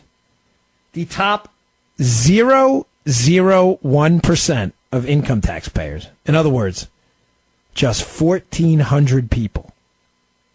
1,400, not 14,000. 1,400 for the libs. 1,400, the 1,400 top earners in the United States pay the same percentage of the tax load as the bottom 50% of income taxpayers in the country. Tell me again, please, with a straight face, how they're not paying a, quote, fair share. 1,400 people pay the same equivalent percentage of the income tax load as the bottom 50% of earners in the country. And you got Bernie Sanders, a 1%er himself. You're not paying your fair share. Really, Bernie? Do you even know these numbers? That is insane. 1,400 people pay the same percentage of the tax load as the 50%, the bottom 50% of income taxpayers in this country. That's amazing. Now you understand why we got to just break the narratives completely. You're in it for the rich. No. I'm in it for the economy, and you have no idea what the numbers are. Fair share. You don't even know what a fair share is. Fair share. You just make us this dopey, stupid talking point. The rich don't pay their fair share. They pay as much as the bottom 50% of the country. Are you crazy? Oh, man, I'm fired up about to say. All right, if you want to give us a call, 877-381-3811, 877-381-3811. I'm Dan Bongino, in for Mark Levin. We'll be right back. Mark Levin. All right, folks, welcome back to the Mark Levin Show. Dan Bongino, at DBongino on Twitter, filling in for Mark. If you'd like to give us a call, 877-381-3811. If you'd like to pick up a copy of my new book, out this week, Spygate, the attempted sabotage of Donald Trump. It talks about all the stuff you're a regular listener. Whenever I'm here, I cover that a lot. It breaks down everything. You want to know the motives? You want to know the players? Why they did what they did? Go check it out on Amazon. It's available now. And in bookstores, Barnes & Noble as well. Spygate by me, Dan Bongino, Denise McAllister, and Matt Palumbo. So go check it out. Appreciate it. All right, let's take a call here. Again, 877-381-3811 if you want to join the show. Let's go to John in King of Prussia, Pennsylvania. John, what do you got for us, buddy? Hey, Dan. How you doing? Very good. Originally I called to talk about the Elizabeth Warren thing, but we moved on, and that was kind of my point about that. Okay. You can talk about Elizabeth Warren. I'm sorry? You can talk about Elizabeth Warren if you want. Oh, well, I was just going to make the point that you're talking about the one guy skateboarding, but then, cheering on Donald because he got Elizabeth Warren to do that. It's like, what did we win? When I get home, I can have the Elizabeth Warren prize in my box. I think it's kind of I just think it's social. I just think that the right is going social justice in the opposite direction of the left, and personally, it's driving me crazy, and I'm really going to hate Trump supporters if they get Elizabeth Warren elected in 2020. Good God. John, I disagree, though, and I'll tell you why. The left, having run myself, albeit unsuccessfully, almost doesn't count in politics, as you know. But, listen, I gave it the old college try. I had a lot of experience in liberal states, Maryland specifically, where I did run. And one of the things I've always not liked but respected about the Democrats is their ability to almost ruthlessly stay on message. Follow me here. Whether it was Obamacare, the Obama tax hikes, the Obama regulatory assault and red tape on our businesses, they are on message no matter what. Obamacare was about, we got to get more coverage, the tax cuts. We got to make people pay their fair share. About regulations, we got to protect the environment and fill in the blank. They are almost ruthlessly good at staying on message. Donald Trump has them so frazzled that just, and this is why I'm not trying to be a jerk, this is why I know you're wrong, that just weeks before a midterm election, a major party representative for their party, Elizabeth Warren, releases an ancestry or whatever, a DNA thing, showing she's 1,024th Native American, and even Jim Messina, who is an Obama big shot advisor, tweeted out today, what the heck are you doing 3 weeks before a midterm? So I with all due respect, John, I get what you're saying. I could not disagree with you more. I think it was a genius political move, and I'm not a golden calf worshiper of any politician. I think it was a genius move to entirely get the Democrat Party to not talk about anything of substance and to focus on what Trump wants to focus on, their fraudulent nature, rather than what they want to focus on. So I got to take a break. I'm sorry. Thanks for the call. I see your point, but I totally disagree. There is no one. Trump's got a PhD in owning the libs, I'm telling you. He gets under their skin like no one on the planet. All right, I'm Dan Bongino in for Mark Levin. You want to give us a call, 877-381-3811, 877-381-3811. We'll be right back. Yes, welcome back. Welcome back. Dan Bongino in for Mark, 877-381-3811 if you'd like to give us a call. Yeah, I couldn't have disagreed more with that caller at the end of the last hour. I don't know if you missed it, but he's not here anymore today. Nice guy and all, but he was suggesting somehow that talking about Elizabeth Warren, talking about this ancestry and Native American ancestry, 1/1000th or 1/500th or whatever it is that she believes she's Native American, how this somehow hurts the Republicans or something. I could not disagree with you more. I'm telling you, folks, the Democrats are usually strategically smarter than this. They are really good at advancing their lies. Their narratives and their lies, they're experts at it. They are so good at gaslighting. Remember, you know what gaslighting is? Gaslighting is when you tell a lie, you tell it confidently, you tell it over and over, and you isolate people from the truth. And you can get people using that technique to believe things that are factually incorrect. I mean, let me give you just a quick example. I haven't addressed this in the show in a long time. But how many times have you heard the talking point, because that's what it is, it's factually incorrect, that the Reagan tax cuts, man, they caused massive deficits. Folks, that is factually not correct. There were big deficits in the Reagan years. That is correct. They were not caused by the tax cuts. The Reagan tax cuts, after taxes were cut, tax revenue went up dramatically. It almost doubled by the time Reagan left office. That's a fact. You can look that up yourself. You can Google those tax websites that go over historical tax numbers. You can, even adjusted for inflation, they went up dramatically. But it's evidence of the liberals' tactical ability to constantly stay on a message that's typically false, state that false message repeatedly, use the media to isolate people from the truth because the media will parrot the narrative and not tell people the true story, and get people to believe something that's factually incorrect. It is factually incorrect to say that the Reagan tax cuts caused the deficits. Tax revenue went up. We just spent more money. That is not a factual statement, but you've been told it so often people believe it. You know, this whole thing about how Clinton wiped out the national debt. He zeroed out the national debt and he had no deficit under Clinton. That is just not true. Some people say, oh, there was a Clinton surplus. I used to bring this up on the show all the time when I first started filling in for Mark years ago, because it's a talking point. It's been so ingrained into the American psyche through liberals' effective messaging that people believe there was actually a Clinton surplus. There wasn't. There was no year in Clinton's presidency where the government took in more money than it spent. None. They got close at the end of his presidency, but there was no surplus ever. They ran annual deficit. Put it this way, the simplest way to describe this, because liberals always have a tough time understanding even mechanical basics of this. If there was a surplus in the Clinton years, riddle me this, right? How is it that every single year of the Bill Clinton presidency, every single year, the national debt rose? Please explain to me in normal mathematical terms how that happened if they ran a surplus. It's not only that they didn't pay the debt down, the debt went up every single year of the Clinton presidency. But no, I was told on TV there was a Clinton surplus. Well, you were told wrong. I don't know what to tell you. You know, you were probably told when you were a kid various fairy tales too, which that's a family-friendly show, so I'll leave it out. You know what I'm talking about. You believe in those now too as well? You were isolated from the truth. All they need is one ABC Nightly News, NBC Nightly News, CNN story on how the Clinton surplus is a myth. They would go away forever, but they won't do it. They do this now.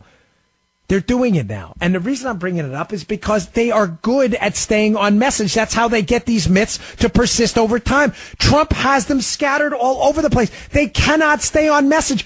You got one guy who's Spartacus. You got one guy, I skateboard in the parking lot, DeBetto. You got one guy talking about fart jokes I'm serious, Sheldon Whitehouse. This is the Democrats.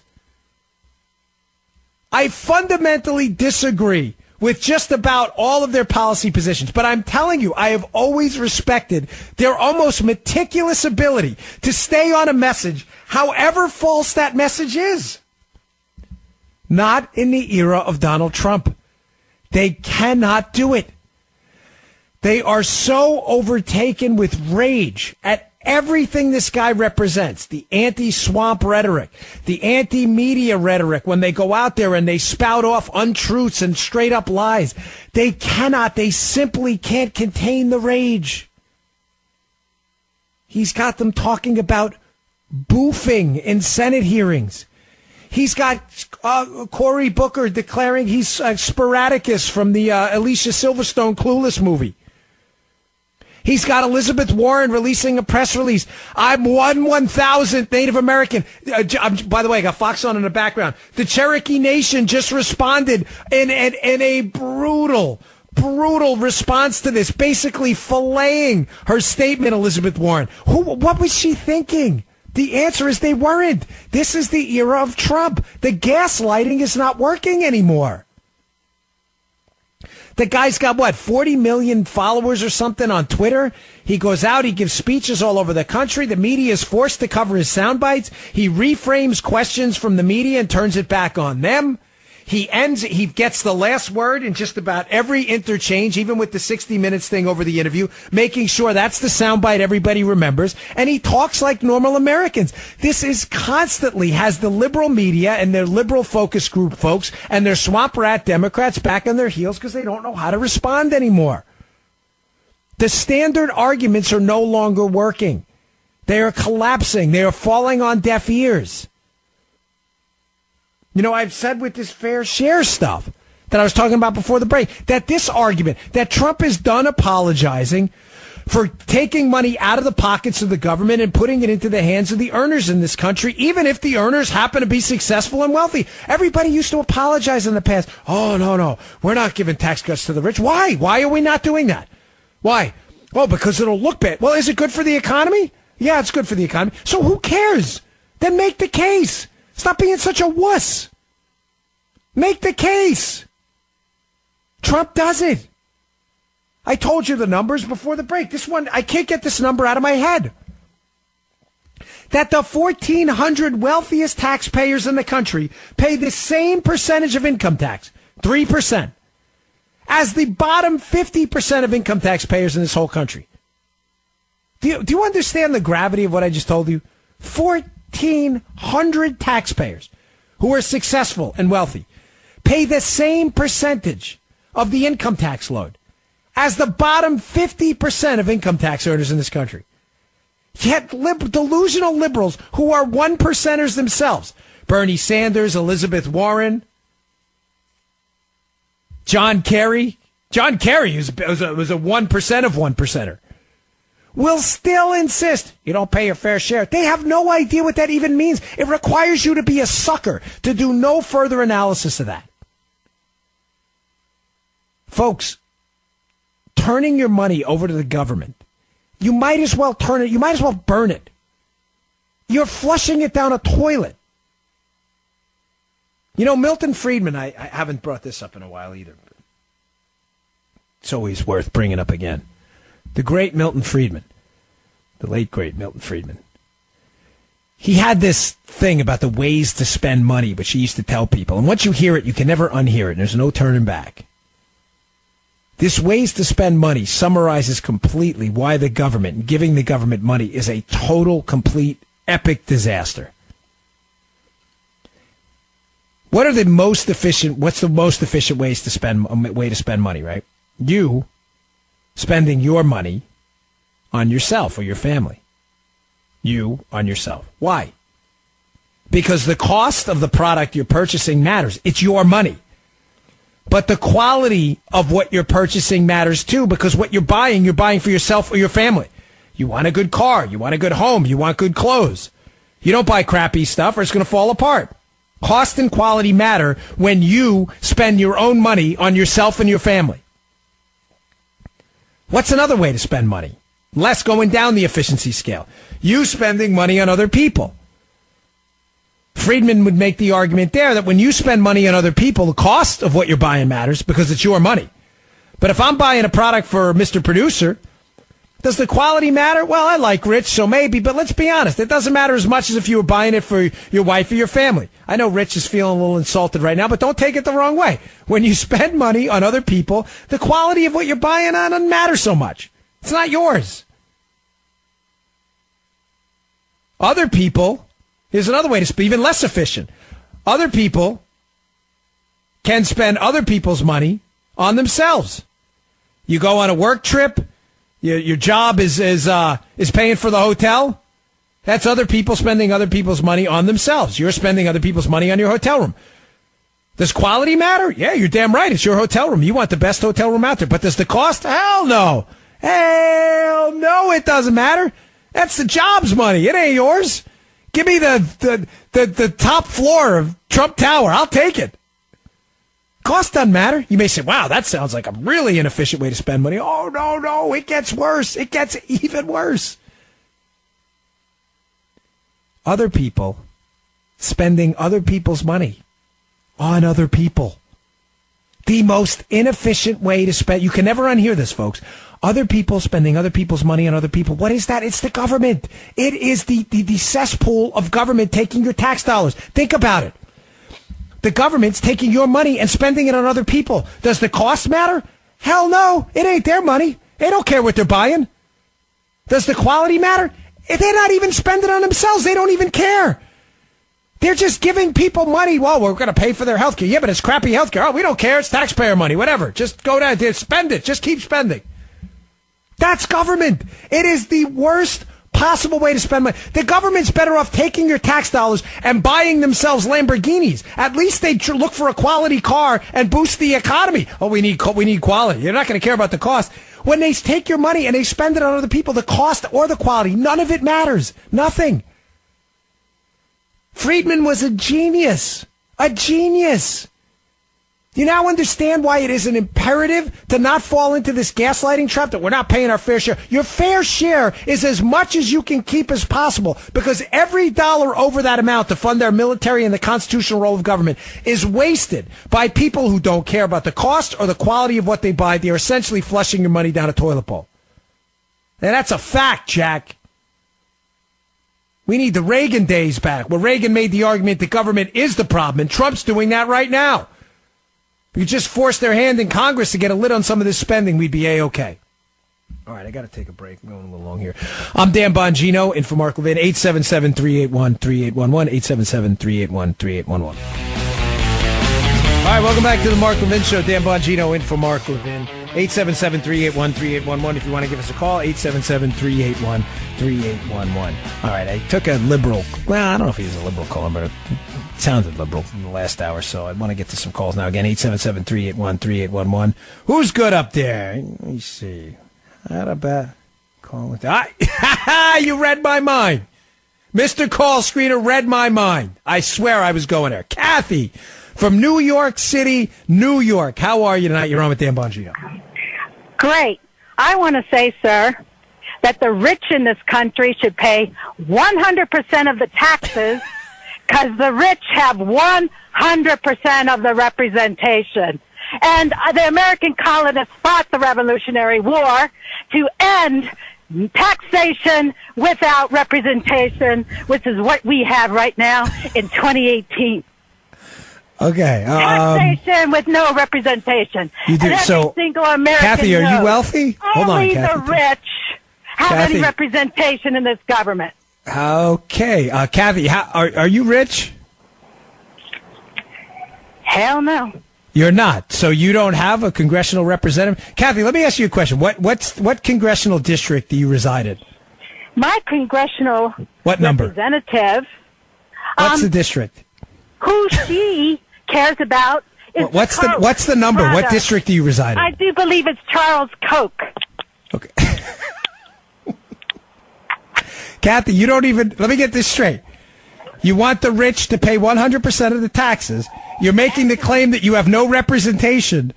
You simultaneously do not even know the number of the congressional district you live in, and you're expecting us to take you seriously. Sir. Is that where we are with this? I know my district. Okay, tell you what, I'll give you a second. Kathy, well, I rarely do this on the air because I'm up against the break here, but I'll give you a second to Google it. Tell us who your representative is and what the district is. Go ahead, do your thing. Maybe we'll play the Jeopardy sound. Okay, sir.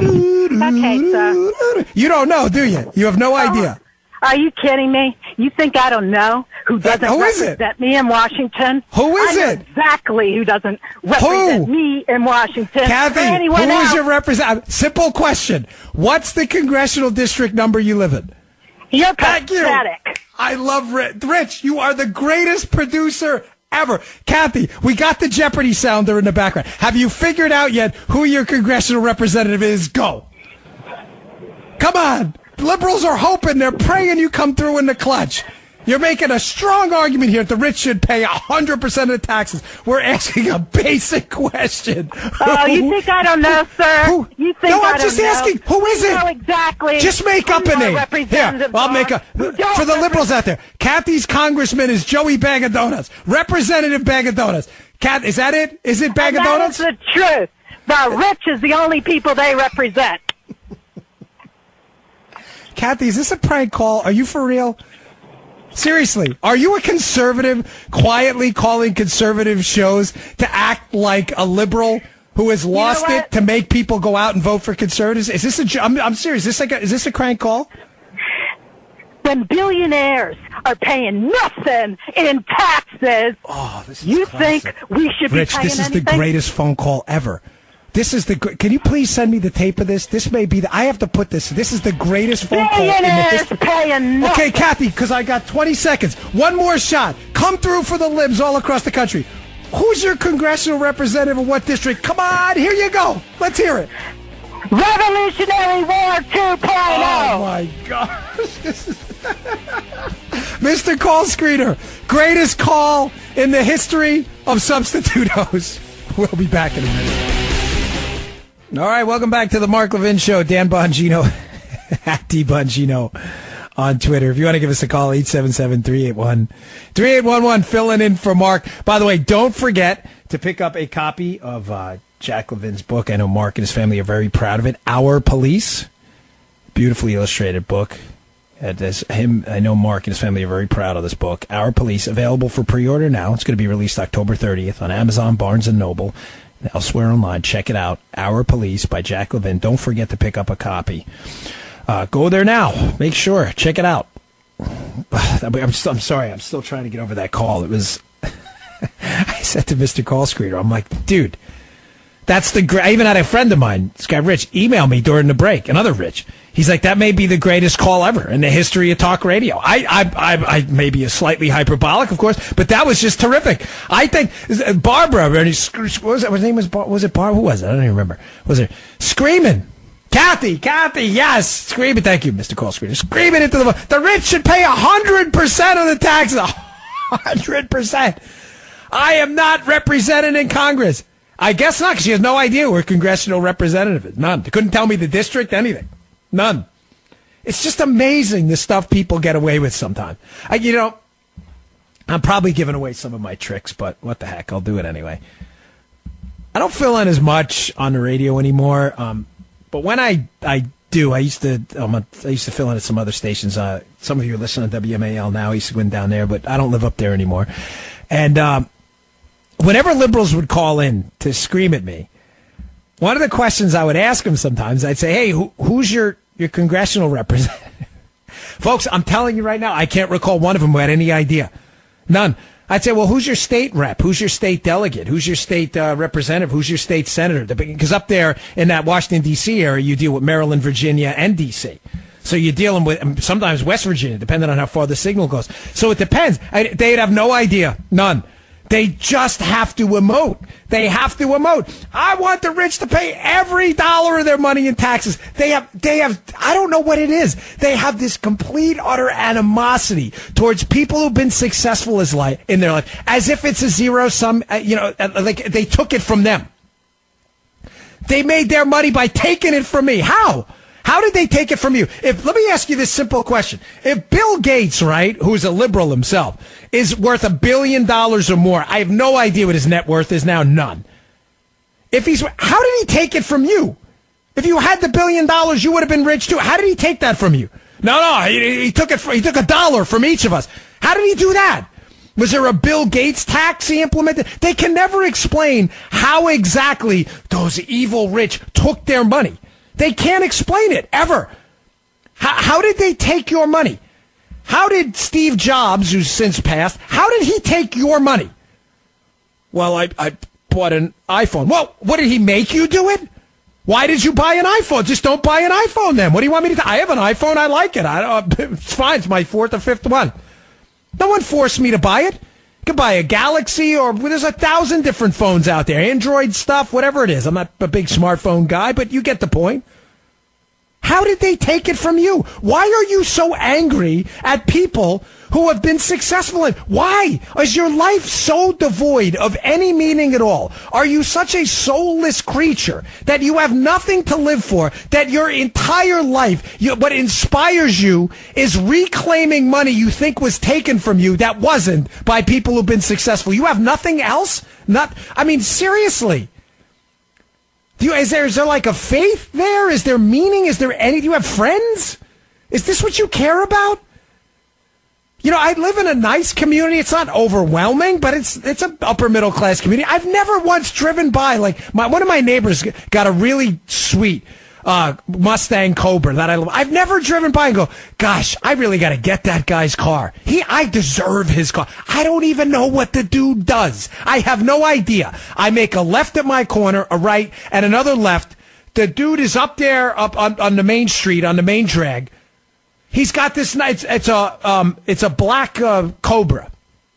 It's beautiful, but I've never once. I don't even know what he does. I have no idea. You know why? I don't care. I gotta go out and live my life. When I drive past him, I'm thinking about picking up my kids from my daughter from rowing. I'm thinking about knocking out a workout in the gym, spending a date night with my lovely wife, who I don't get to spend enough time with at all, and I wish I could spend more with. I so look forward to it.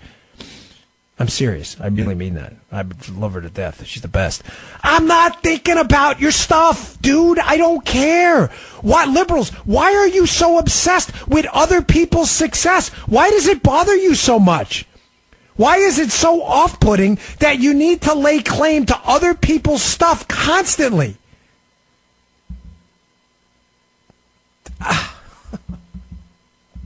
It's a serious question. Why are you entitled to other people's stuff? Why? How much of it? And why? What Thomas Sowell, who I probably know economist / philosopher, he's both. I admire more currently alive today than Thomas Sowell. Wasn't it him who said at one point, I can't remember, between Conflict of Visions and Vision of the Anointed and all his wonderful books. I read his... When a PhD report he did on Say's Law, it was great. I love Thomas Sowell. He put this thing together. Well, how much of my stuff basically are you entitled to, and why? Or why? I don't get it. Why do we owe you anything anymore? Why? What do we owe you? Kathy's call could not have been more illuminating. Really, I am thankful she called. I usually don't take well, the first caller wasn't so much liberal. He was kind of a moderate guy. But Kathy, that was one of the greatest calls ever. Because that really sums up liberalism in a nutshell. They have no idea what the numbers are. They don't understand the facts. They don't understand the economic data about tax policy. They don't even know what marginal tax rates are. They have no idea. They're convinced other people have taken their stuff, but when you ask them how exactly they took their stuff, they can't tell you. How exactly did rich people take your stuff? Well, they took it. Well, how? What stuff did they take? They took my money. What, really? Where? Where was? Because if they're worth $1 billion, how did they get that money from you? I don't know. It just sounded good. Bernie Sanders told me it was true. They're hypocrites. They're total frauds. I remember running for office in Maryland. I can't tell this story enough. I used to go there, the Maryland, the Montgomery County Fair, and I'd sit Montgomery County, a very, very liberal county in Maryland. I would sit there at the fair in front of the GOP booth and shake hands with people. And one day, this staffer for Chris Van Hollen, who used to be a representative, now he's a senator from Maryland. He stops and he knows who I am, so he's giving me kind of this smart guy attitude. And he starts getting into me about tax policy. He has no idea what he's talking about. He doesn't have any grasp of the numbers at all. He's completely clueless. So I got tired of listening to him. So I said to him, listen, I have a really simple question for you. Since you believe government is this net good, right, and we should all transfer our wealth to a bunch of bow tie wearing bureaucrats in D.C. who don't give a crap about your money or anything else for that matter, please explain to me, since you think this is a net good for society, and you should ask this of all your liberal friends, how much money are you donating in voluntarily higher tax payments to the government? Go! How much? The answer, I can almost assure you with near certainty, is zero. Matter of fact, not only are they not turning over extra money, they are hiring accountants to avoid paying the money they owe themselves to the government. Conservatives, this is not a problem. We are not hypocrites. We know the government is full of waste. We know the government can't spend money with any degree of efficiency, so we do everything in our power to legally avoid giving the government any more money than we need to. Liberals make the exact opposite argument. No, the government is such a force for good. The rich people should give more of their money. Why? Why? Please explain to me how. We have been paying into these anti-poverty programs since the Great Society in 65 and 66, and the percentage of people not working in households with an eligible member to work has gone up, not down. We have not moved the poverty rate in any significant way at all. It was actually going down before the Great Society and government intervention. Phil Graham had a great piece in the Wall Street Journal about this last week. It is now almost completely stabilized. We are transferring on average something like $30,000 in equivalent transfer payments over to people in lower income categories, and the number of people working that have eligible family members, the percentage of people working has gone down in some of these households. The percentage of households with someone eligible to work that don't have anyone working has gone up dramatically. Please explain to me how this is evidence of government compassion, effectiveness, and efficiency. Please, with a straight face, try not to laugh. While you simultaneously hire accountants like John Kerry and Hillary Clinton. Remember her real estate thing? Where they hired accountants to avoid paying extra taxes to the government? Why did you do that? Why? If the government is a source for net good things in society, turn your money over to them. Don't be a phony. But you can't. If you're a liberal listening to this show, doesn't that anger you that you're such a fake? No, I'm serious, that you're a fraud. When you look in the mirror, aren't you like, wow, I'm a real phony? I love the government, yet I do everything in my power to pay accountants to avoid giving the government money. Doesn't that make you a fake? How do you live like that? No, I'm serious. I don't have that issue. I look in the mirror and go, yeah, the government really sucks. I don't want to give them any more of my tax money. I'm telling you, outside of our military courts and the constitutional role of government, where there's mass consensus, they waste money like no tomorrow. Government, it stinks. It's a disaster. I have no issue with that. I look in the mirror and know, yep, I do everything legally I can to pay as few tax dollars as possible. But not you frauds. You don't pay extra at all, and you want me to pay more. You don't do anything. You may say, well, Dan, a couple of people do voluntarily pay extra. I read a report, and if the numbers are wrong, tweet me. I'm happy to hear it. But I read a report a few years ago that the record amount of money the government had brought in up until that time in voluntary tax payments, voluntary, meaning people just donate extra money to the government. You're never going to believe this number. $12 million. Million. Not billion. Certainly not trillion. $12 million.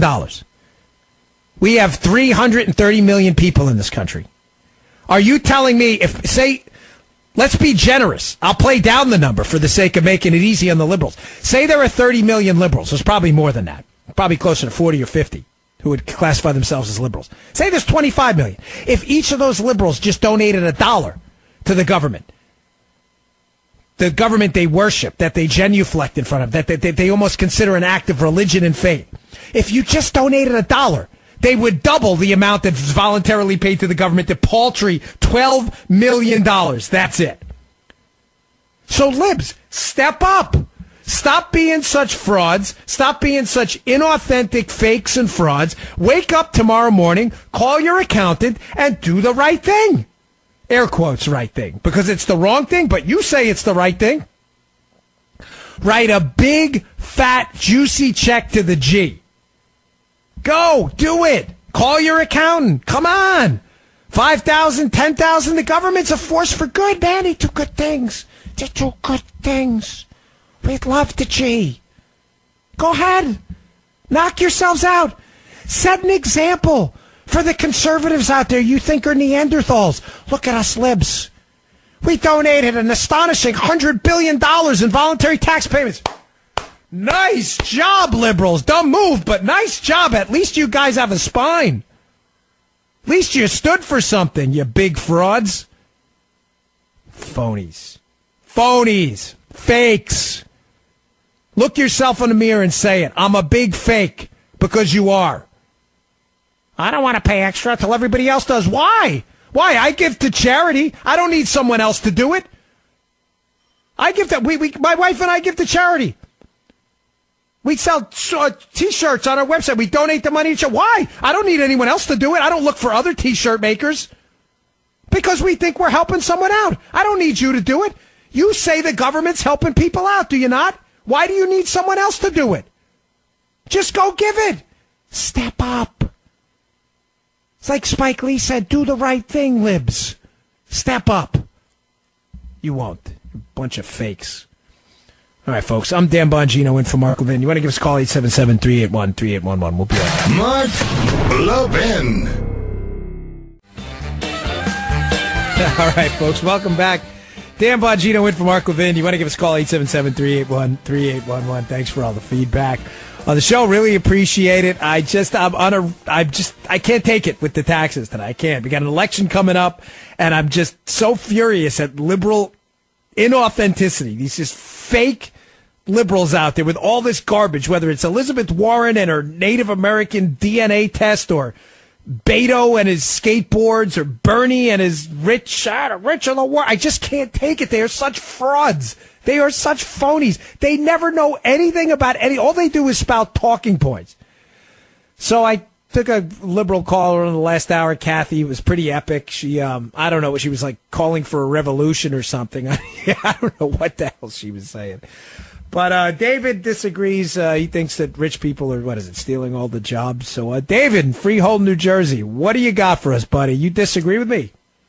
Dan, I disagree with you wholeheartedly on a few points. Okay. Now, first I'm going to tell you, you got companies. First of all, the reason why the top 10% is paying 90%, whatever it is, of the taxes, because you got companies like Amazon that are monopolizing and pilfering away all the jobs from ordinary American citizens, paying them substandard wages where they even have to go on government assistance.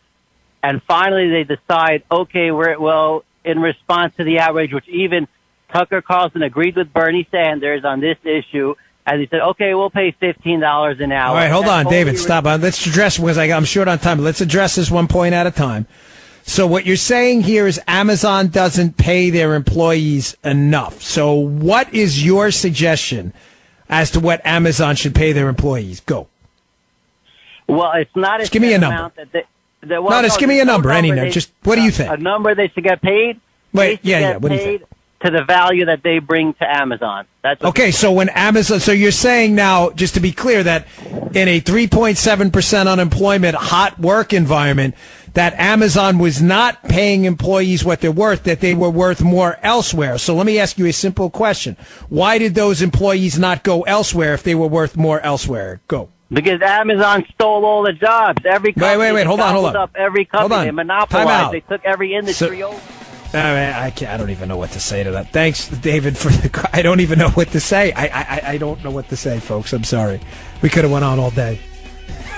You read my mind, Rich. All right, folks. I'm Dan Bongino in for Mark Levin. Stay tuned for the next hour. I've got some serious updates, too, on the Spygate thing I don't want to let pass. All right, see you in a few. Don't go anywhere. All right, welcome back. Dan Bongino in for Mark Levin. You want to give us a call, 877-381-3811. I promise, if you were holding, I will try to get some more of your calls. Bring some sanity back to this after that. People are still posting on my Facebook how much they love Kathy. Kathy, you're like a celebrity who called in before for all the wrong reasons, but still, you're like famous. That may have been the greatest call in the history of substitute hosts on talk radio. So, I neglected to mention this. I started the show talking about why Trump appeals to working class voters, some maybe union workers in the past who maybe didn't align with the Republican brand, thought they were too out of touch for them. I don't know. I can't get in a lot of their heads. But Trump seems to have cracked the code.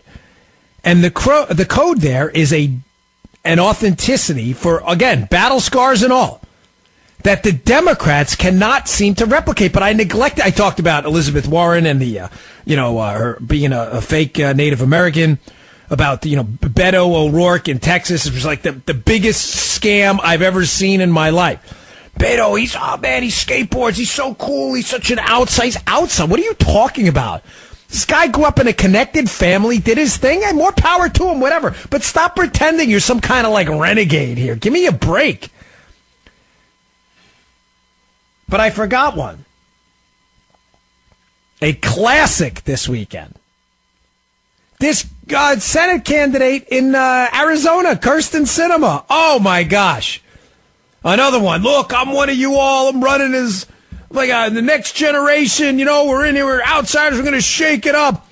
Well, all of these videotapes keep surfacing of this Democrat Senate candidate in Arizona who can't stand people who live in Arizona. Hold out, time out. Red flag, let's review the play here. There's a red flag on the field. I mean, the videos are amazing. You have this Democrat running as, I'm one of you all. I am one of you in Arizona. Love you, Arizona. Love you. It's like, what's the guy's name in Titanic? Jack at the end? I love you, Jack. I love you. Arizona, you're great. Meanwhile, these videos surface of her at Netroots and all these far-left wacko conferences talking about Arizona as like the meth lab of democracy. Arizonans are crazy. Listen, I ran in Maryland, okay? Maryland's a liberal state, but I got to tell you, I had a lot of liberal neighbors. My neighbors were great. They were great. They were really, I mean it. I am not like trying to virtue signal anyone. They liked me. I liked them. They didn't care about my politics. I'll be honest with you, I doubt they voted for me when I ran. I ran statewide. But they were super nice. I did not hate Marylanders. I didn't. I liked Marylanders. I just, couldn't stand the taxes in the state anymore, and I needed to be, closer for family reasons down here in Florida. But don't you think, just humbly asking this question, that it's probably a good idea if you're going to run for the United States Senate in the state of Arizona, that you actually like people in Arizona? Or take that back. Maybe you don't even have to like them. Just don't dislike them. I'm just asking. Hashtag asking for a friend. Not only that, you got to see the videos. She says at one point something like, how the founders talked about labs of democracy? Well, Arizona's like the meth lab of democracy. Wait, what? You're running for Senate in Arizona. Talks about how crazy the state is.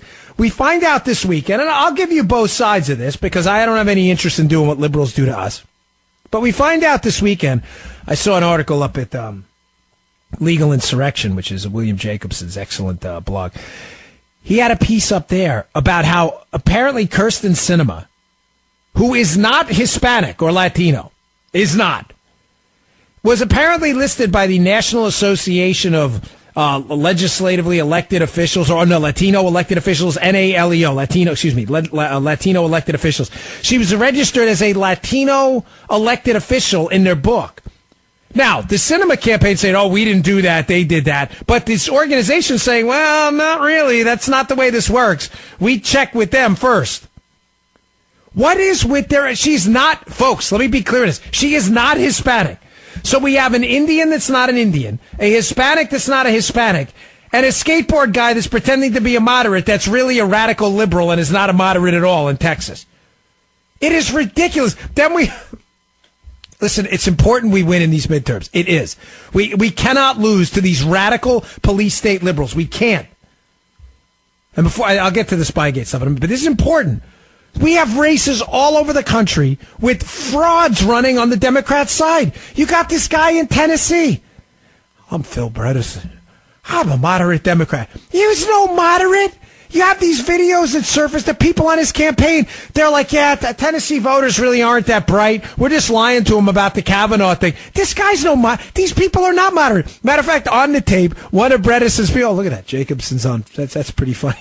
He's on Fox right now. This is hysterical. Bredesen at one point on the tape, that one of the campaign employees says, don't worry, he'll go to D.C. and be a good Democrat. That's code word for he'll be a radical far leftist. These people are not moderate. The mobs versus jobs choice is very real. Don't believe the hype. Listen, when you're running in New York and Massachusetts and other states, liberal states, the liberals generally show their true colors and the liberals vote them in. Maryland has two, radical far left Democrat senators, Chris Van Hollen and Ben Cardin. And personally, I ran against Ben Cardin. You're a nice guy to me, but he's a radical leftist.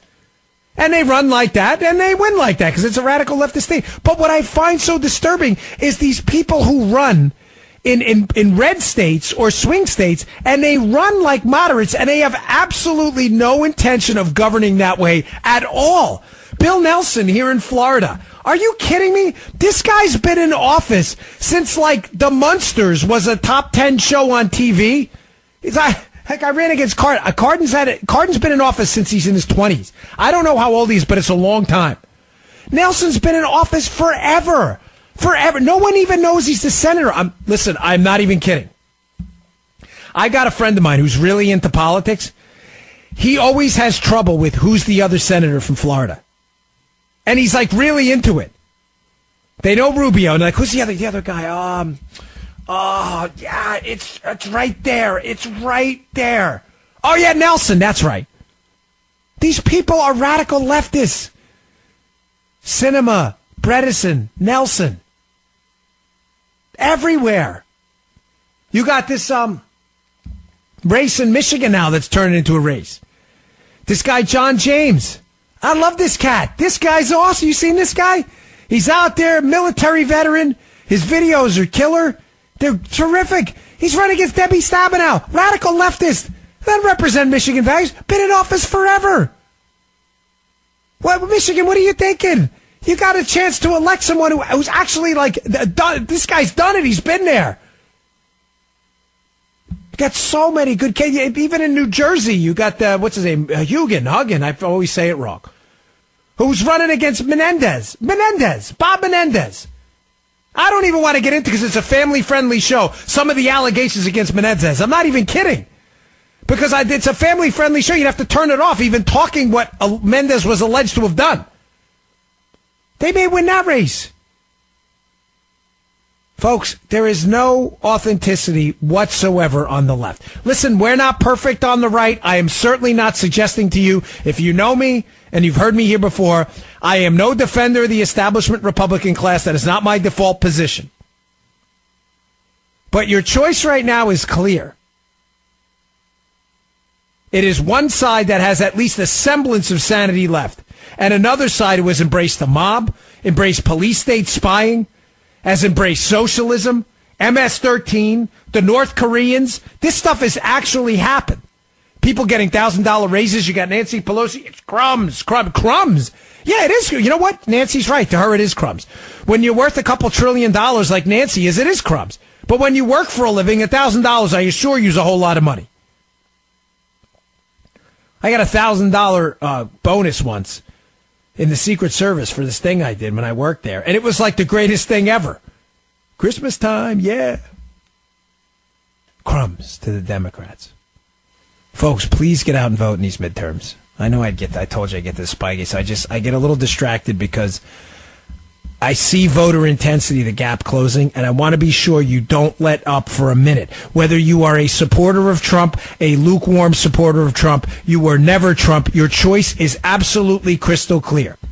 The mob versus some degree of sanity on the other side, and in some cases, we have some really excellent candidates running.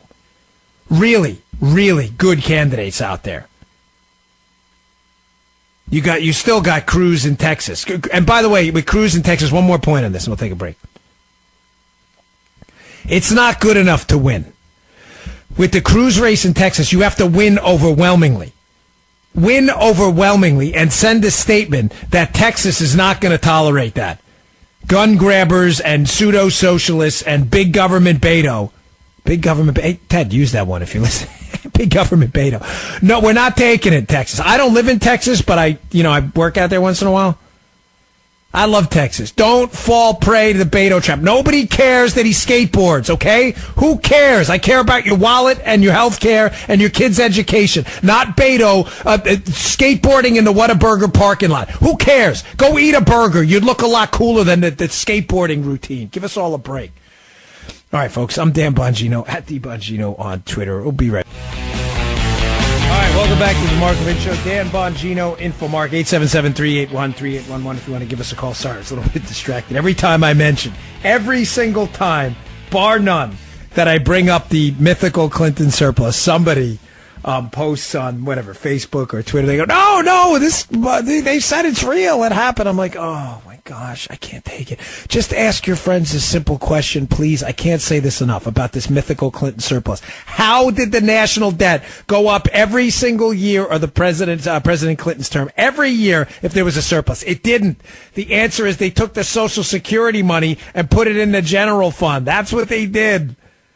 Even then they spend more than they came in on that front on the payroll tax side. That's why the national debt went up every year. There's no surplus. It's a myth. Gosh, please stop getting suckered by that. Man, listen, when you lose, you lose, but I got to concede a point. I will. It infuriates me that people still believe this. All right. So getting back to, I was talking before the break about how many bad, awful candidates are running across the country. And there are so many terrible candidates on the Democrat side. And I can't believe people are getting snookered by this routine the Democrats are playing in these Senate races, in these congressional races, in these gubernatorial races. It's incredible. I mean, you got Scott Walker, who's rebounded the Wisconsin economy significantly by getting some control on spending and out-of-control rules that were basically bankrupting the state. He shouldn't even be in a close race right now. It's not even close. But, of course, it is close because Democrats are really good at gaslighting and pretending to be moderates when they're not. All right, let me take a call. Let's take, being that I mentioned the name Barbara, let's take Barbara in White Plains, New York. Barbara, you're on with Dan Bongino. What do you got for us? Hey, Dan, how are you? Thank you so much for filling in for Mark. Oh, I love Mark to death. I know he's the best. So. But it's hard to fill in for Mark, right? They call him the Great One for a reason. Rich hates this joke because I say it every time. It's not even funny anymore. But it's true. How do you fill in for a guy they call the Great One? Your only hope is to be the good one, right? So. Yeah, that's true. I was wondering when I was listening earlier whether or not you were auditioning for a remake of The Exorcist. Oh, what, with my voices with or something? Kathy. Oh, And my the other gosh. day after that. I know. It was like, what was the priest's name in The Exorcist? Father Marin? Father Marin. She was like Reagan. I don't know what she was thinking. I mean, at what point she was like screaming for like a Koch brothers revolution or something. I was like, that is the greatest call I've ever taken on the air, though. You know, when it comes to these elections, we really do need to get out the vote. I mean, I live in a blue state. Yeah. And Mr. Cuomo will not even consider debating. He's running against Molinaro, right? Yes. Now, Barbara, I know this doesn't apply to you, but to other people listening, because I know you'll vote. I get that. But I'm glad you brought this up because I lived in a blue state my whole life. I lived in blue states. I'm a native New Yorker. I moved to Maryland where I lived for over a decade with my wife. And I used to tell people all the time in races I ran in and otherwise that it's important you show up no matter what because there are down ballot races in your area that may in fact be competitive and at a minimum at least send a statement. I mean, if Molinaro gets 40+%, that sends a nice message to Cuomo that maybe his far left liberal stuff isn't as popular as he thinks it is. So you do have to get out. Yeah, and I mean, I have to confess, I do overpay my state taxes because my payroll department screwed up one year and I got caught with my pants down. Well, New York State taxes went up, so I said, okay. No liberal does that, I can assure you. No liberal does. It's by no choice. Yeah, but you're in the state of New York, which taxes are people. What's going on here in New York is ridiculous. You have to wait 2 years to get a carry permit in New York State now. Well, that's why people are coming down here to Florida. In Florida, it's a relatively simple process. You're in and out. I can't recommend the state enough. Listen, I can't tell anybody where to move or do it, but I'm telling you, since I've come down here, I have never been happier. There's no state income tax down here. The state, even the government runs itself surprisingly efficiently. Just one quick story, and I'll let you roll, Barbara. When I moved down to Florida, I was so used to living in New York and Maryland that I go in. I live in Martin County, Florida. And I go in to get my driver's license. And I said to my wife, I'm like, listen, Paula, I'm going to be gone for most of the day. So hang out. I'll help you move and open the boxes when we get back. And then you can go after me. She's like, all right, see you later, pack a lunch or whatever. I kid you not. I roll back in the house probably 45 minutes later. She's like, what are you doing? I'm like, I got my driver's license. It was done like that in a snap. Because in Florida, the governments run pretty efficiently down here, and almost everybody, at least in my county, is elected. So you don't do the right thing, they boot you right out of office. So, Barbara, thanks for the call. Unfortunately, I'm up against a hard break, so I got to roll. But thank you very much for the call. And folks, there's another side of this. If the states are laboratories of democracy, like the founders intended, then democracy isn't working for your wallet. Try somewhere else. My only request is, if what's not working for you in New York, far left policies, please don't go to a red state and then vote some of those same crap policies into office in those states either. Seriously. We just don't need it. Move wherever you want. It's a free country. I can't tell you where to go or not go. I'm just saying you may want to seriously reevaluate why you left in the first place and not transplant some of those same far left economics nonsensical values down to the state you're moving to that you tried to escape from. The one thing about New York economically is everybody's like Snake Plissken, right? Remember Snake Plissken? They're all trying to escape from New York. They can't stand the taxes. I'm Dan Bongino. I'll be right back. All right, welcome back to the Mark Levin Show. Dan Bongino in for Mark. You want to give us a call, 877-381-3811. You want to tweet me at DBongino. Comments, criticisms, whatever. I take them all. Take them all. So I said I get to this Spygate stuff, and it's important I do it. After all, I did write a book on it, literally. And it was one of the great projects of my life. I really enjoyed it. But there's been a break in the case.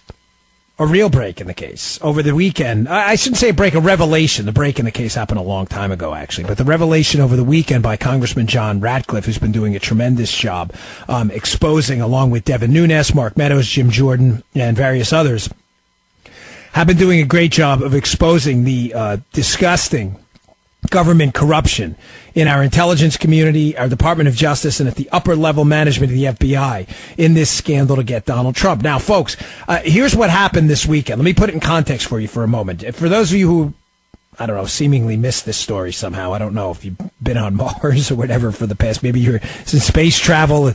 It's like that Bruce Willis movie, or what was that, with Ben Affleck, where they're drilling into the asteroid. You've been gone for a little while. The Donald Trump team was spied on by the United States government. There were FISA warrants issued to spy on the Trump team. You may have missed some of that, but that is what happened, and the FBI has given conflicting accounts repeatedly of how exactly this investigation started. That's it in a nutshell. It's a very wonky case. My book has extensive footnotes on it, I use liberal footnotes, that way the liberals can't refute what they said in the past on it.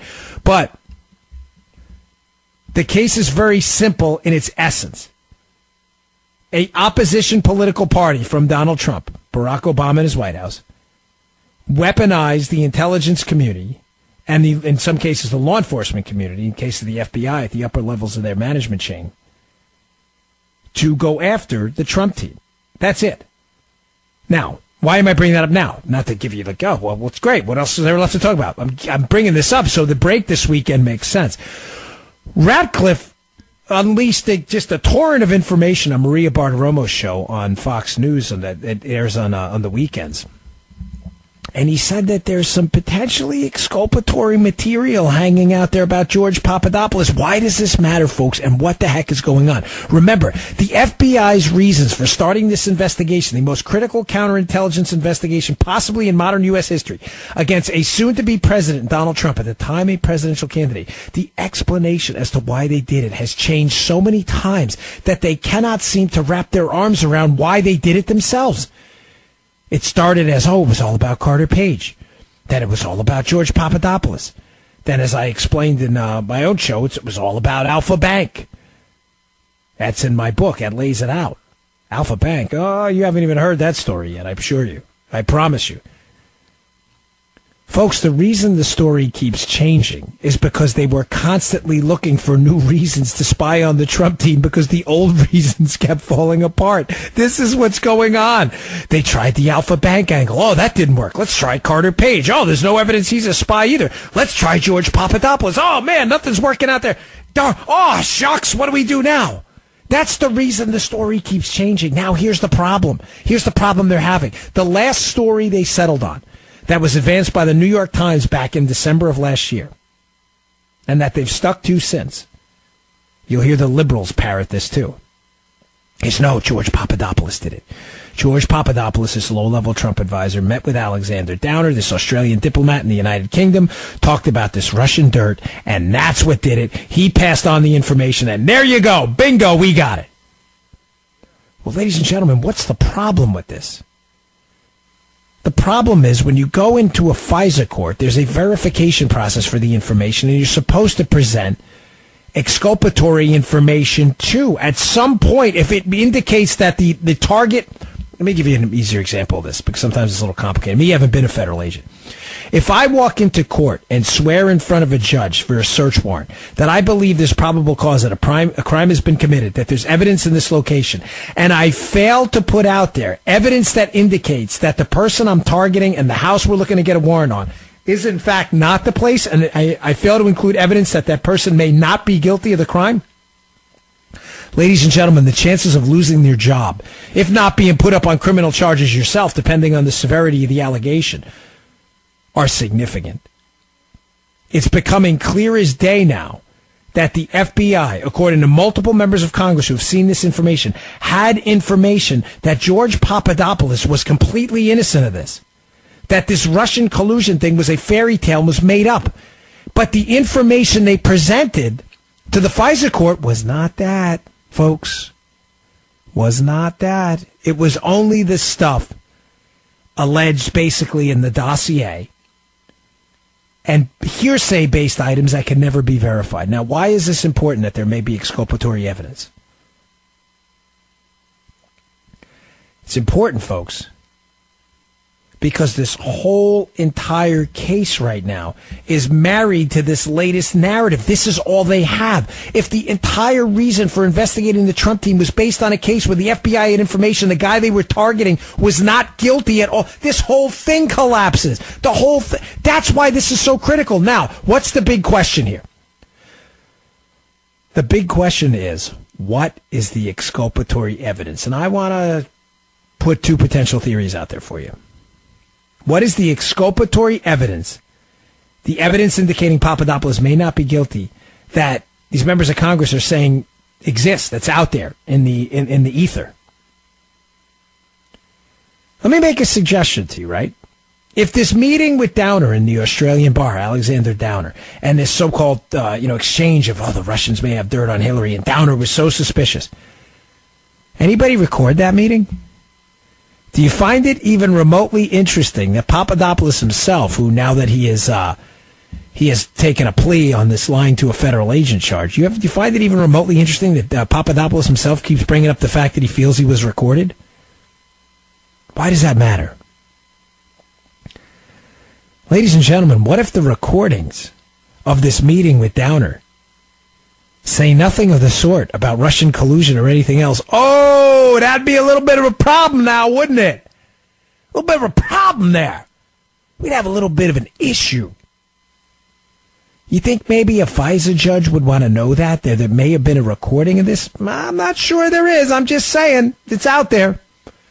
It's out there that there may be something. What if it's a recording of this conversation that's not exactly the way the FBI painted it? Ooh, yeah, that one stings a little bit. Ooh, Let me make another suggestion to you. The guy who supposedly gave Papadopoulos this information about the Russian dirt, this guy Mifsud, I call him the pusher. He pushes the information into the sphere, according to multiple reports on this.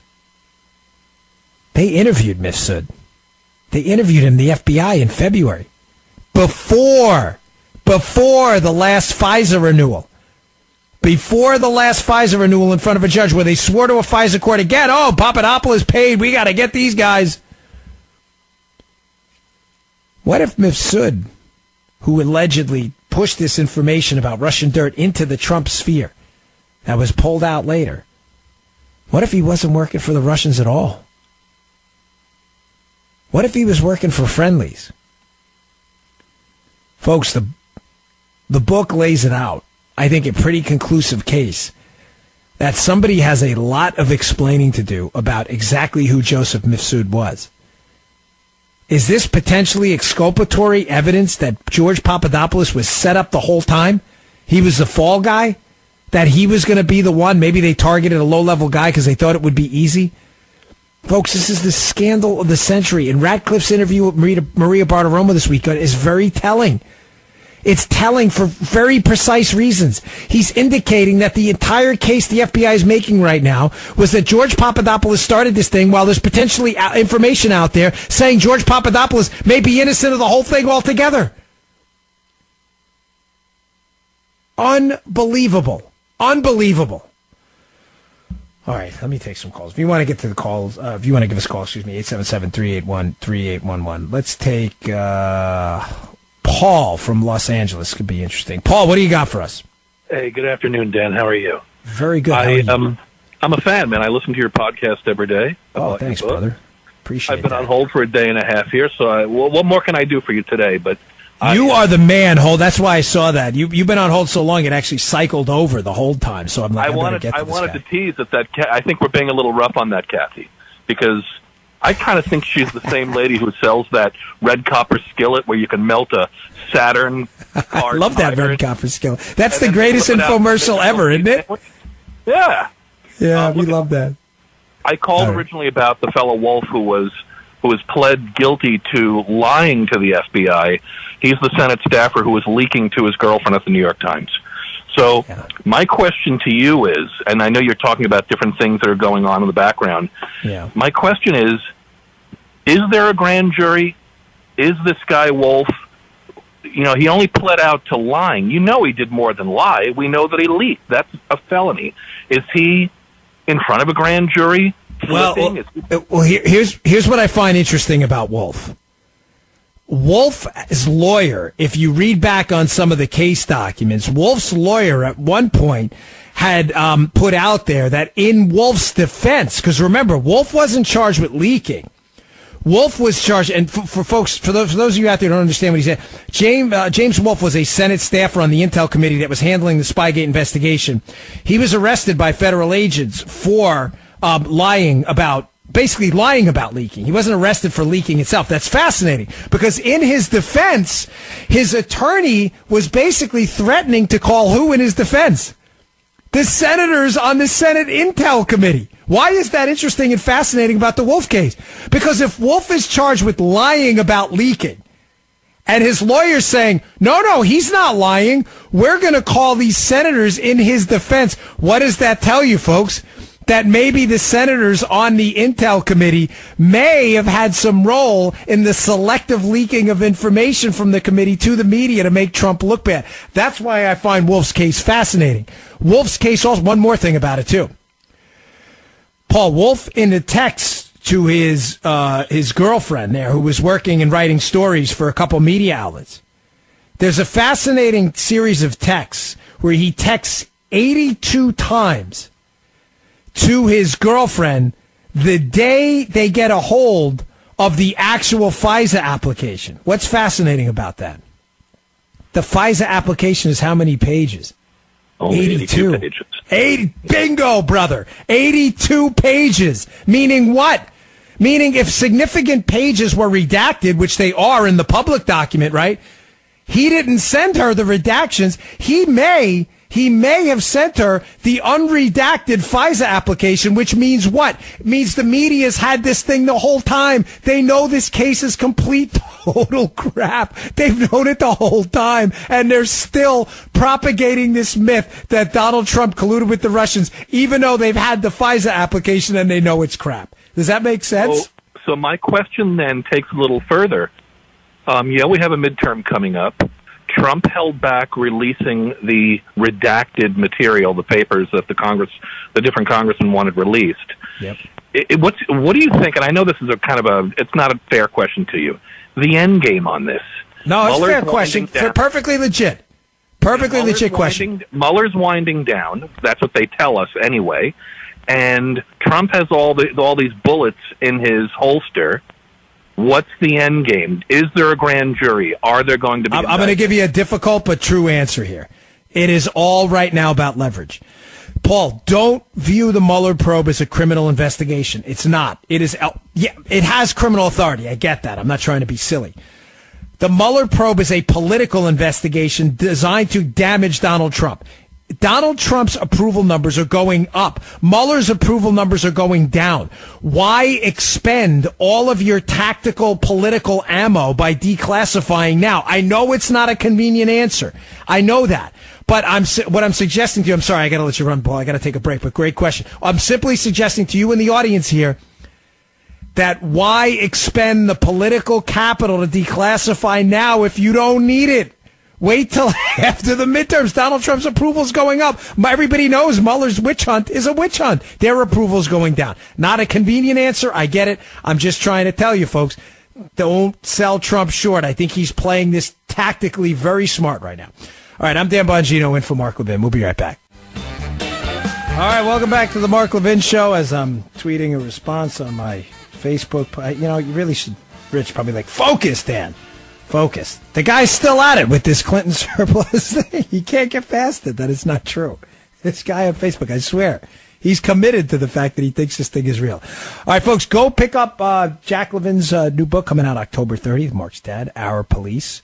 The family's very proud of it. Go check it out. Available for pre-order on Amazon and Barnes & Noble. Please, Jack Levin, Our Police. It's a beautifully illustrated book. You're not going to want to miss out on this one. Our Police, Amazon, Barnes & Noble. Hey, I appreciate all the good calls tonight. I have to tell you, though, I think, the times I've filled in for Mark, of all the calls I've gotten, the Kathy call is by far my favorite. So, Mr. Call Screener, I want to give you a special shout-out tonight. Mr. Producer, you always get a lot of love, but Mr. Call Screener, you brought it tonight. Kathy was